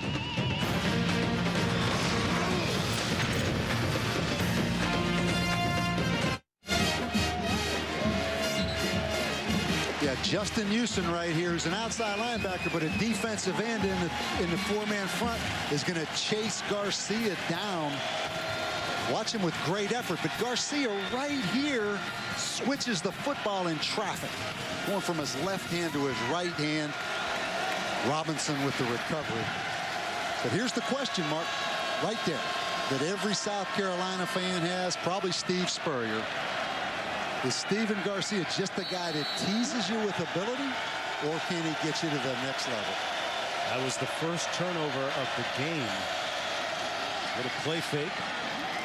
Pass complete to the fullback. That's Mutzenmeyer from Murray, and a nice gain out near the 35-yard line. Picked up 11.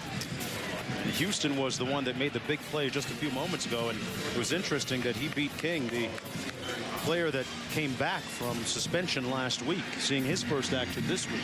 Yeah, Houston has really benefited from the change to the 3-4. I think he's the perfect NFL outside linebacker at about 250 pounds.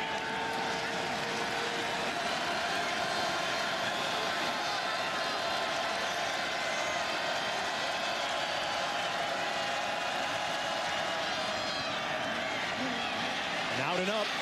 Murray's got a man wide open. Wide open. First down and goal to go. Kris Durham for 55 yards, and he got in behind Devontae Holloman. Tremendous play fake by Aaron Murray on the pump and go. Big Kris Durham down the sideline right here. You see the corner playing inside. They get the safety one-on-one on the wide receiver. They were up there anticipating run.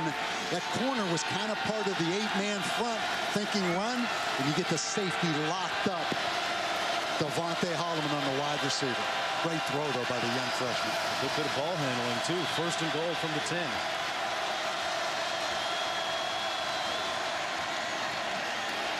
Murray.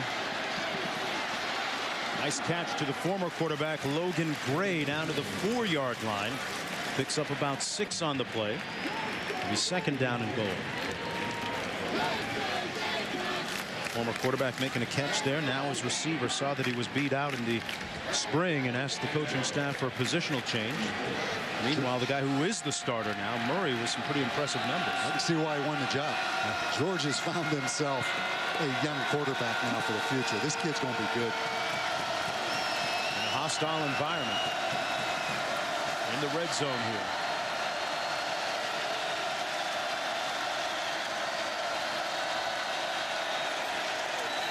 And a flag thrown before the ball snapped.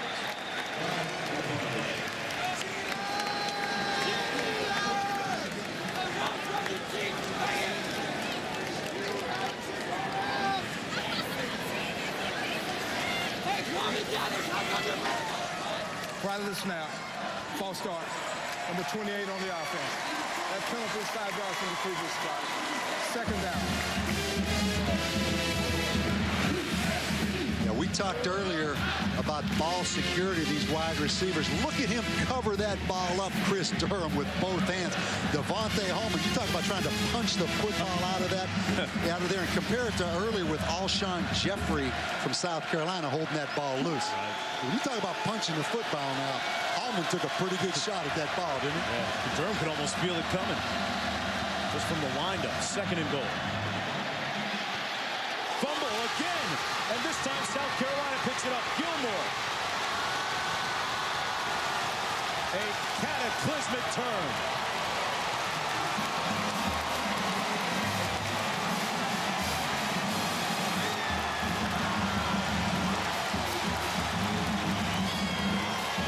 Well, Devontae Holloman got him one there.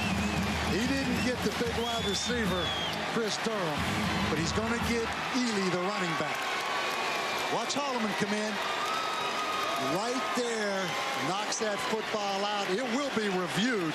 Yeah, he was not down. That ball is live. That was a fumble. That's out. Georgia fans can only hope, but I'm not sure they have a strong case when you look at the video evidence here.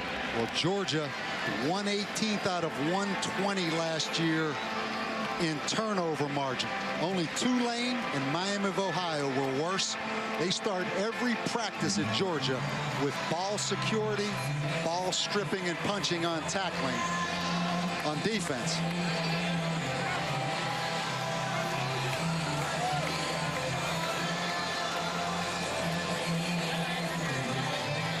Yeah, his knee is actually on the defender. Yeah, that ball's out. Both drives. South Carolina's drive, the turnover by Garcia. And now Georgia's drive, the potential turnover here by Washuan Ealey. Bob, he didn't play last week. Is that a factor of perhaps a little bit of rust? And, you know, Georgia this year used more of a quote-unquote NFL approach in their training camp. Not a lot of hitting, not that many two-a-days. I'm just trying to explain. I don't know. What are your thoughts? You know, I think that's a good point. I mean, the trade-off is they did ball security every day, but they didn't tackle in After camp. review, the ruling on the field is confirmed. But you have to give Devontae Holloman credit. It was clear on the deep ball to Kris Durham. This kid's about knocking that football out. He comes back on the running game. He's up there in the box as the 8th guy, knocks the ball out. 1st and 10 for South Carolina from their own 14.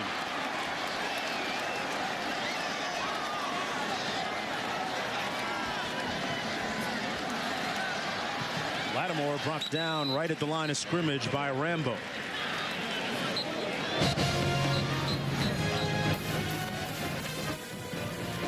Well, today at 3:30, Ja'Cory Harris in Miami taking on Ohio State up in Columbus. And then at 7, join Kirk and Brent as Penn State takes on Alabama. It's a monster college football Saturday on ESPN. Many of the games can be seen online and on your phone. 2nd down and 10. Garcia under duress. Boy, did a little Harry Houdini that time to make something out of nothing.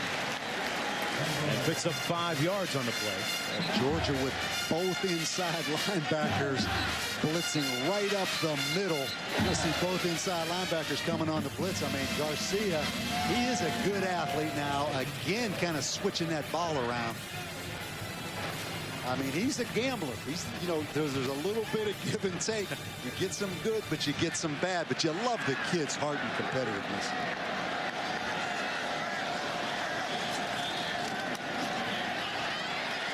Little receiver screen fake and a nice catch out on the edge. That's Gurley staying on his feet to get the 1st down. Let's check in with Wendy in the studio. Thank you, Mark. We take you out to Madison, Wisconsin. A scary moment here. Keep an eye on Wisconsin punt returner David Gilreath. Hit hard by San Jose State's Peyton Thomas. He would be carried off the field in a stretcher. According to Wisconsin, he has suffered a concussion. Wisconsin now leading San Jose State 20-7. All right, Randy, and back here, Lattimore on the sweep. Brought down after a gain of about 5 on the play. Pardon me, about 4. Okay, when you fumble the football, man, you talk about being isolated in an isolated feeling. You see Washuan Ealey over, and no one feels worse than he does. Think about the kid last night from Marshall that fumbled going in against West Virginia. I mean, the game's over.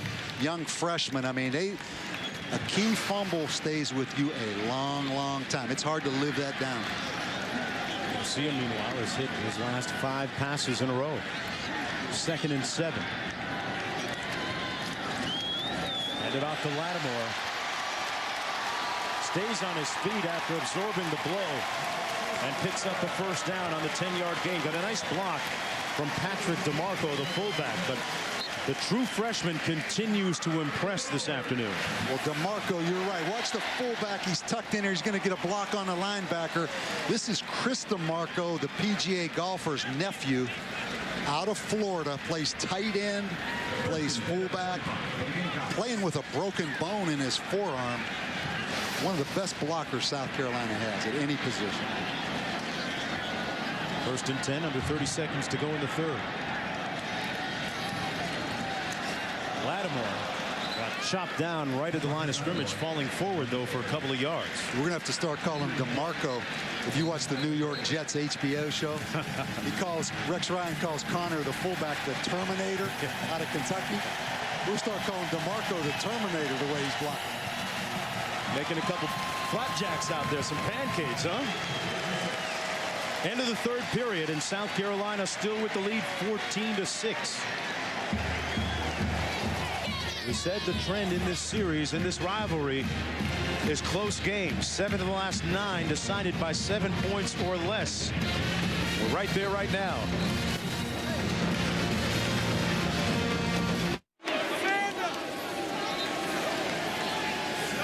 ESPN's College Football, brought to you by Kingsford Charcoal.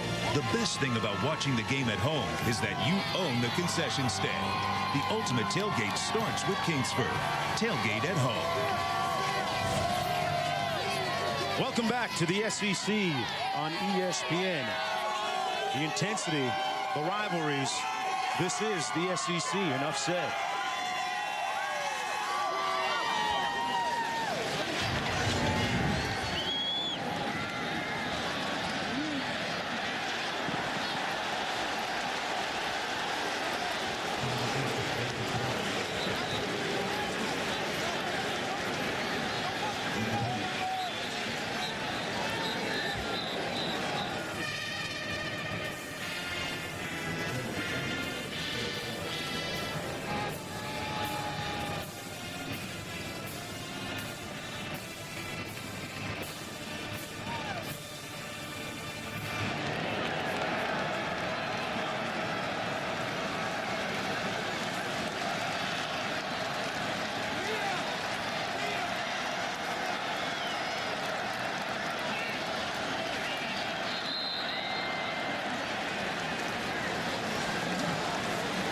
It's moments like this on 3rd and long early in the season, Bob, that sometimes you look back on later in the year when you wish that you'd converted that first down or you'd made that play. Exactly. And you look back on those turnovers like Washuan Ealey fumbling down there in the red zone.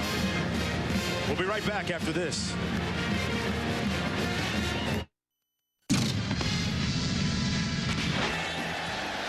There have been some huge momentum swings in this game, especially in that last period when you look at some of the fumbles and subsequently some resounding answers as well. Yeah, both teams have moved the football a little bit better than a 14-6 game indicates. But a lot of peaks and valleys. He's got to keep playing. And one thing about these Southeastern Conference games, they're going to be close. It's kind of remarkable, the two quarterbacks, Murray and Garcia, both 11 for 16. Grew up 3.4 miles apart from each other in 10. Right now it's Garcia's turn, and he is nailed, drilled back at the 39 by Justin Houston. The 4th sack of the day for the Bulldogs defense. Yeah, Justin Houston, outside linebacker, but playing defensive end the whole football game. You're going to see him up here at the top. He just runs around the offensive tackle. Terrence Campbell, he's back to his old position at defensive end in this game. It's all down on a 3-point stance rushing. 4th down and 17. Second punt of the afternoon for South Carolina.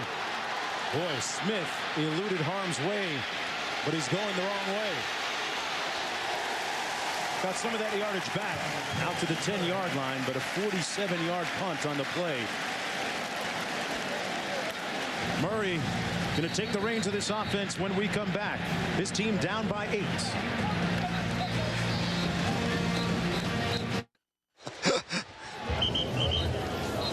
You know, they watch from all corners of Columbia. High, far. Sometimes you can't get that 50-yard ticket. As long as you're close, you get that vibe. And right now, Gamecocks have it with an 8-point lead. Georgia has the football, though, on its own 10-yard line. Washuan Ealey dotting the I in the backfield. And we'll see how he responds after that fumble on the last possession. Hangs on to it this time. Pick up about 4, brought down by Tony Strotter on the play. Well, low-scoring games, something that Mark Richt is familiar with. Bob, only 4 offensive touchdowns in Columbia, but they've won all 4 times. Kind of amazing, isn't it? It just shows you again, highlights how low-scoring, how physical this game is. The other thing, no Caleb King today. I don't think we've seen Caleb King in the game. An ankle injury last week against Lafayette, so no backup tailback. Washuan Ealey going the whole way. Thomas has been in for brief appearances, and here's Murray, the redshirt freshman, brought down at the 16-yard line. It'll be 3rd down and 4. He picked up 2 on the play. Mark Richt can impart a little bit of wisdom on his quarterback. That's position that Richt played at the University of Miami. Cut from the Broncos after that, aspiring life insurance agent, health club, valet parking, bartender, and bar cleaner. And Bobby Bowden gave him a shot at 85. Did a lot of things between 83 and 85. But right now, calling this play on 3rd and 5. Anytime you work as a bartender, you give out a little bit of advice, right? He doesn't seem like the kind of guy that would have been a bartender.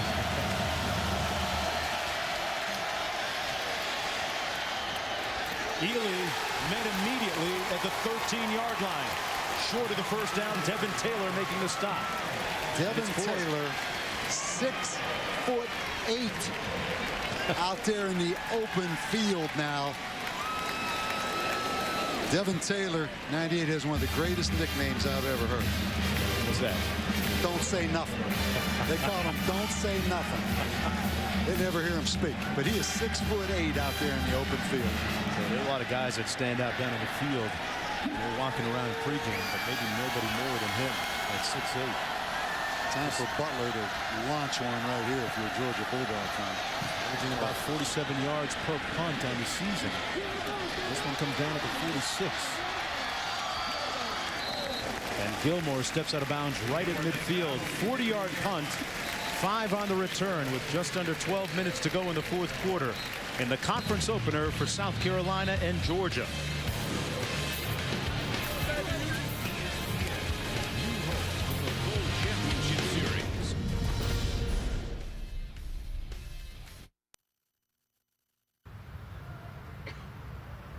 ESPN's College Football is presented by 5-Hour Energy. Hours of energy now, no 2:30 feeling later. For more information, visit 5hourenergy.com. And in part by Taco Bell. Think outside the bun.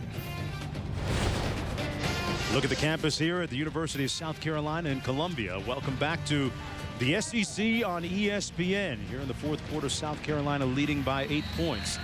And the Gamecocks with the football. This is the best starting field position of the day for South Carolina, their own 49. Georgia alternating a lot of defensive linemen in there. Good news for South Carolina, no Justin Houston on the field at defensive end. There's Lattimore, and met immediately in the hole by number 18, Bacarri Rambo. Well, with only one race remaining before the chase, the field is set. Tony Stewart and Carl Edwards both emerging as contenders after strong performances last weekend. The NASCAR Sprint Cup Series at Richmond on ABC tonight at 7:30 Eastern Time. Key drive right here for Stephen Garcia for South Carolina. They've been hovering around that 7-6 record. Right here's an opportunity to get down and put this football game under heat, and he's sacked back at the 32. The 5th sack of the game for Georgia. Akeem Dent and a host of others there to have a party in the backfield. That was a heck of an effort by the inside linebacker, Akeem Dent. He's going to come on the plug stunt. He's blocked, but he continues to give good effort. Look at 31 come right here. The center picks him up. He runs the center over, keeps coming. Again, Garcia better put that football away. But Akeem Dent's had toe surgery in the summer. Hasn't practiced much, but that was really a good effort. And boy, South Carolina with so many opportunities. Lost the 14 yards. Garcia, a little jailbreak screen complete. Down to the 39-yard line. That was Alshon Jeffrey picking up 4 on the play. It'll be 3rd and long. Darrell Gamble making the stop for the Bulldogs. So far, this Bulldog defense has acquitted well of itself under their new defensive coordinator. Yeah. They've made some big plays. South Carolina's moved the ball in the first half. South Carolina muscled them a little bit. In the second half, they've come back and had some big sacks and big pressures and put South Carolina in long yardage situations. That was a disappointing drive, getting that football at midfield there for South Carolina. Brandon Smith standing at his own 13-yard line, and Georgia breaking through and coming after the punter. Smith at the 10. Flag thrown. And And Smith still live and in play and brought down to the 34. Yeah, we're going to get a block in the back on that return. Again, Georgia penalized in the kicking game. 51-yard punt by Lanning.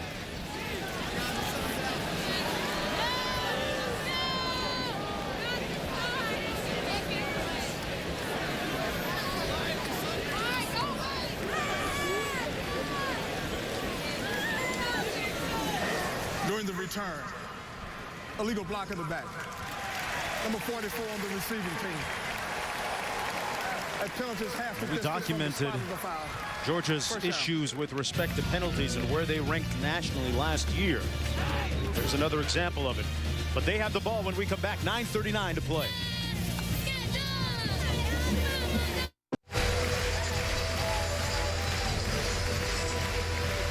Welcome back, everyone, to Columbia, South Carolina. It's the SEC on ESPN as we go downstairs to quit. There's a certain look of tension on all the fans right now, nervous energy, a look of concern. You know, I'm not fully convinced that these fans fully trust Stephen Garcia. As Coach mentioned, 7-6 a year ago, it's almost like they expect them to self-destruct from this point. Well, there's 9:39 to go. We're going to get the answer pretty soon. So hard to take that next step, isn't it, in a program or for a quarterback. But how about this young quarterback right here? 8 for 9 for 120 yards in the second half. Aaron Murray from Georgia. They're making it noisy for him down there.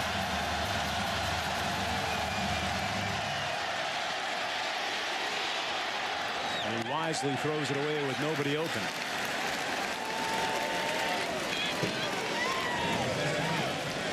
Well, Bob, for Georgia and for South Carolina, actually, to get over the hump, you go back and revisit the numbers last year. Georgia 4-4 in conference play.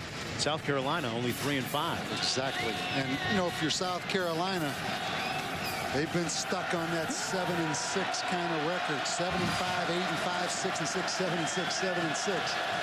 A lot of football left right here. Murray hands it off. This is Ealey off the left tackle out to the 12-yard line. Holloman making the stop on the play. It'll be 3rd down and about 7 to go. This is where a young quarterback cuts his teeth. These are defining moments. And South Carolina's done a good job of keeping him contained. A week ago against Louisiana Lafayette, he took off and ran out of that pocket for some substantial yardage. South Carolina's boxed him in.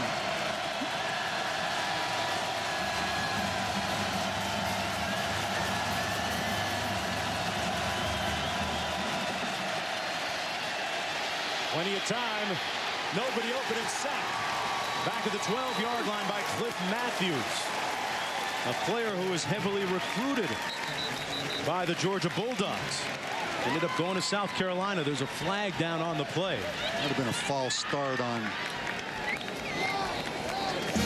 Georgia. That's going to be declined. Relentless pass rush up front. Cliff Matthews, 83, a 4-year starter at South Carolina. That defensive front from Carolina and this entire defense can really run.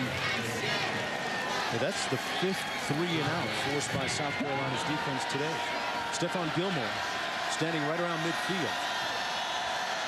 Butler from his own 2, a low line drive spiral. It's a Bulldog bounce all the way down to the 37-yard line. Let's check in with Wendy in the studio. Mark, thank you very much. What a difference a week makes, at least offensively for Kansas. James Sims punches it in from 2 yards out. That makes it 21-17 over Georgia Tech. The Jayhawks now lead at 28-17. And after a bit of a scare in the swamp, Florida, who was slow out of the gate offensively as well on week 1, leading South Florida. All right, Wendy, and Turner Gill's era getting off to a rocky start after a loss last week in Kansas. 1st down and 10 for South Carolina. Lattimore. he left a trail of would-be tacklers in his wake. Well, you talk about finishing the run. He finished the run and ran over Jacar Hamilton, number 23. Watch at the end of this play. Bam! Jacar Hamilton got his feet a little too far apart, but he flat runs him over now. Who's going to take this team on their back? South Carolina, and get them over the hump. Again, excellent field position late in this game. 1st and 10. Garcia keeps it himself. Almost looked like a predetermined run by the quarterback. 7.5 minutes to go in the 4th quarter. Hey, Monday Night Football kicks off this Monday. First at 7, Ray Rice and the Ravens take on Mark Sanchez and the Jets with that reality show of theirs. And then at 10:15, the Chargers take on the Chiefs. Coverage begins at 5 with Monday Night Countdowns served by Applebee's. 2nd and 6.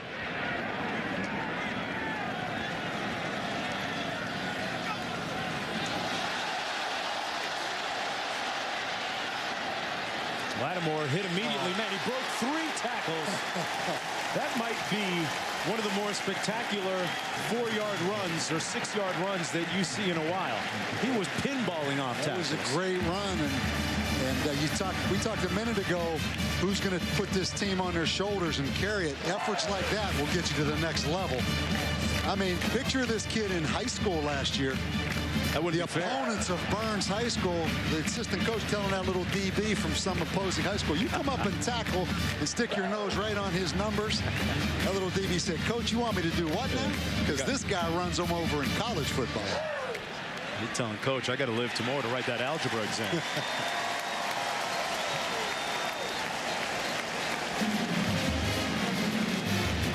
So you talk about lighting up the bonus when you used to play those old-fashioned pinball machines, Bob. There's 1 bounce, 2 bounce. I mean, he was careening off of would-be tackles. That low center of gravity, those big old thighs. 1st down and 10. Kind of looked a little bit like Ray Rice. We'll see on Monday Night Football. 1st down and 10. Lattimore again getting stronger as the game progresses. Lattimore wants a lot more. 1st down at the 13 for the Gamecocks. And there are 2 Georgia players injured down in the play. Somewhat symbolic of Lattimore's running. Well, Lattimore now with 32 carries in this football game. When's the last time a Steve Spurrier running back had 32 carries? Probably been a long time, but watch him run through the tackle right here. Christian Robinson right there. Great effort by Gamble, but he can't get him on the ground. I don't care if it's 4-3, 3-4, what you call it. That's just Marcus Lattimore with strength and heart. 188 total yards for the true freshman out of Duncan, South Carolina. Rated the number 2 tailback coming out of high school last year. You think he has a chance to run for political office right now in South Carolina? Pretty close. Great high school career. Everybody waiting in anticipation for him to get on this campus. You know, there is a lineage of good running backs here in South Carolina. You go back to the Heisman Trophy winner back in 1980, George Rogers. Went on to play with the Redskins and Saints, I believe, in the NFL. Exactly. Forget about that old Florida chuck and duck or whatever they called that offense when Steve Spurrier was Fun and gun, was it? Fun and gun, exactly.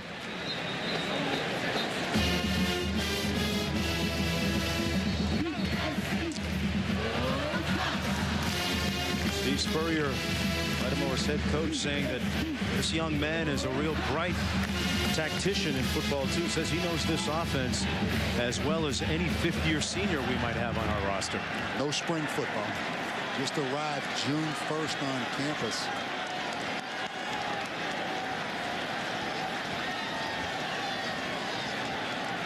Garcia's done a good job with his cadence at the line. You see he has Georgia's defensive line off balance by changing that snap count too. Hands it off to Lattimore one more time, and Lattimore with a nice chunk of real estate might have gotten 7 on the play. And South Carolina using up a lot of clock too on this drive. Exactly. You know, we've given Lattimore a lot of credit, as everybody can see. He's broken a lot of tackles, but this offensive line has been under fire in past years. They haven't given up negative plays. They've given him an opportunity to hit that line of scrimmage going full speed. Let's look at Sean Elliott, the first-year offensive line coach. And Todd Grantham's defense on the field now for a long time, seemingly, for Georgia. First-year defensive coordinator, 2nd and 4. Lattimore, well, they forced him inside that time, and he got down to the 4-yard line. Picked up 2 on the play. No timeouts remaining, Bob, and we talked about that moments ago, how it was going to impact Georgia. What do they do now with 4:40 to go? First of all, they got to stop Marcus Lattimore. That's the first thing. But you're right, they squandered away those timeouts, but it's so frustrating with a running back like Marcus Lattimore that you think you're playing good gap control, you think you're sound, and he just flat runs you over. But, you know, we talked about Stephen Garcia making a statement to get him over the hump. It's been 21 that's getting this football team over the hump.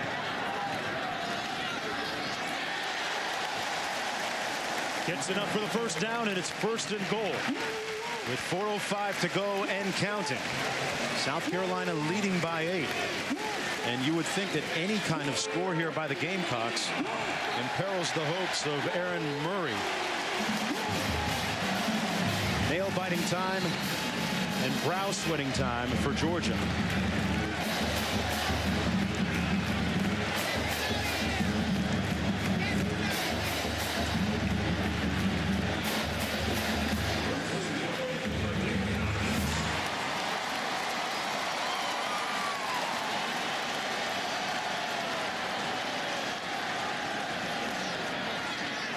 Lattimore straight ahead.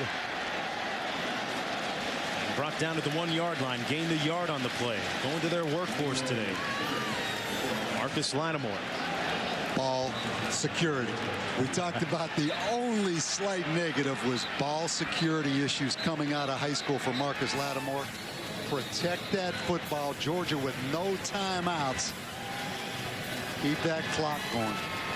The last South Carolina football player with 200 or more rushing yards was Derek Watson 10 years ago. Boy. Injured player down on the field. That's Doughton for Georgia. Stops the clock with 3:25 to go. Meanwhile, Lattimore has run 36 times for 184 yards. Wow. So much for that slow indoctrination into college football, just taking it easy, letting him get into the flow of it. I have a feeling when they recruited him, they said, son, you have a chance to play right away. 2nd and goal.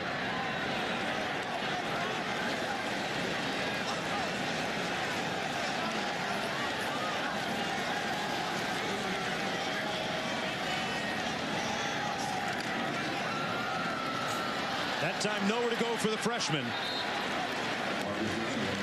That defense intransigent for Georgia. Unyielding. Gamble coming up with a stop. A loss of 2 on the play. You're South Carolina. Run that football to your right. Put it right in the middle of the football field. And if you kick a field goal, the game's over. 3rd and goal.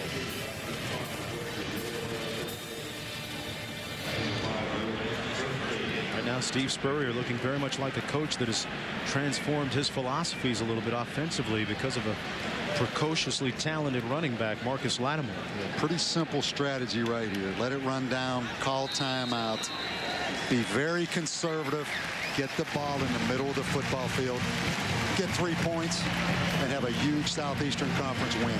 Sounds like a pretty good recipe.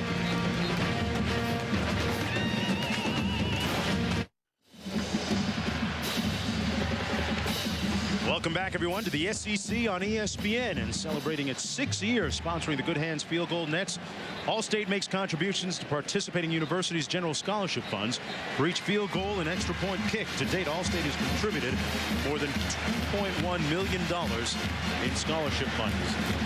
On the sideline, Spencer Lanning, the place kicker, out there, number 34, may or may not get an opportunity. South Carolina in an unbalanced line to the right, so you know they're going right wide. Garcia takes it himself and is stopped short of the end zone at about the 1 yard line. It was a good call. 4th down coming up. Very good call by Steve Spurrier.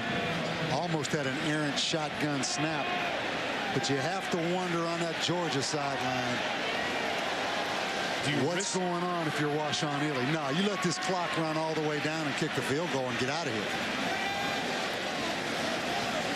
Of course, the fans here in Columbia clamoring for 6. But this young guy, Washuan Ealey, just a sophomore, first game back after the suspension. Fumble was a major, the biggest play in this football game, as Georgia was about to go in and score. They're in the red zone when he put it on the ground. Steve Spurrier's Gamecocks ready to capitalize. 1:16 to go when we come back. Talk about key plays in a game. This may be a key play in Georgia's season right here. Washuan Ealey coughs the football up as they were going in. It was 14-6, 3rd quarter. Critical play, not only in this football game, but as this season plays out because of the significance of this football game. And now Spencer Lanning in to attempt this field goal. 17 of 20 last year. And this a chip shot and a flag down on the field.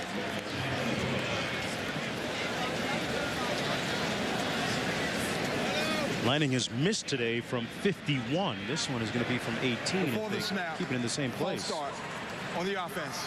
5 yards from the previous spot. 4th down. Here in Columbia, South Carolina, I'm Mark Jones along with Bob Davey and Clint Kesenick down on the field. Georgia taking on South Carolina in the SEC Conference opener for both teams. Work so much on these kicking game situations. Take nothing for granted. You still have to snap it, place it, and kick it right here, even though it's dead in the middle of the field. From 24 yards out, Spencer Lanning with an opportunity to ice it. Barely. He dings it off the upright with literally inches to spare, if that. Low snap. Good job by the holder of just getting it in position. And it's Georgia, South Carolina, right? That's how these games are played. And if you're a Georgia fan, hope is minimal right now because they don't have any timeouts remaining.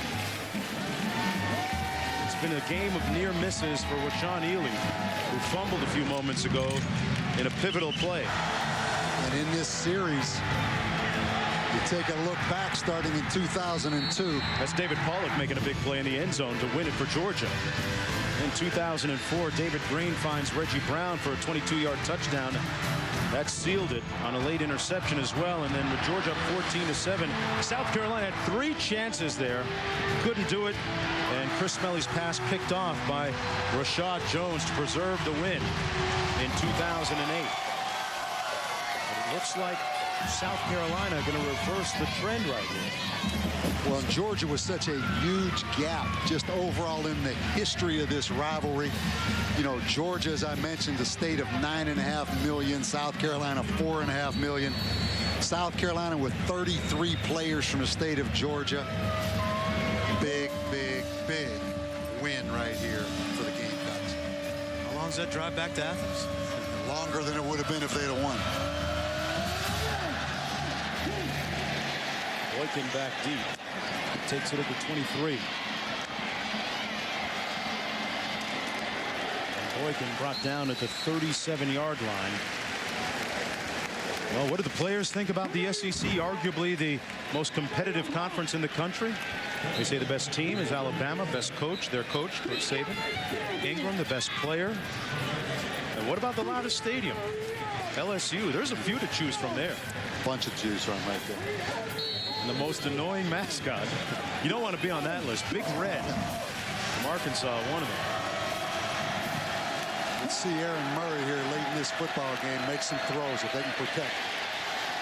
Protect being the key because he ended up on his wall at that time back at the 20-yard line under duress and under some heat from that defensive front from South Carolina.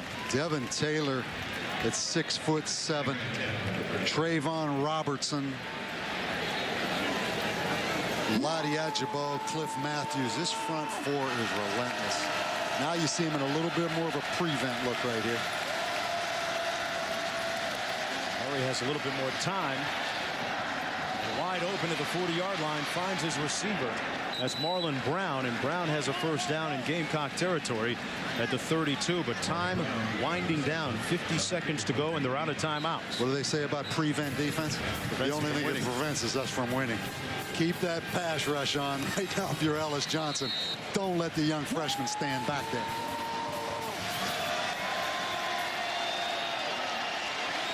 Backside pressure. Murray gets away once, but not twice. Sacked back at the 41-yard line by Cliff Matthews. A loss of 9 on the play, and the sack by a player who was recruited heavily by Georgia ended up across the street at South Carolina. There's a look at Ellis Johnson, the defensive coordinator for South Carolina, whose defense has been stout.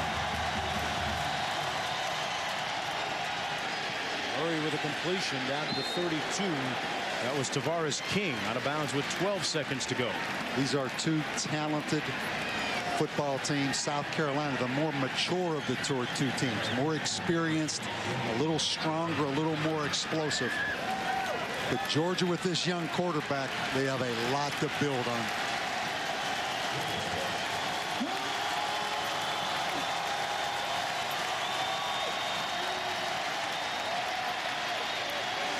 Murray on the move.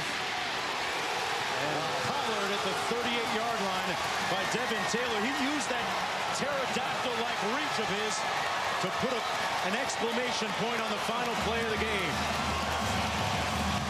They call him "Don't Say Nothing," but he said a lot on that play, Bob.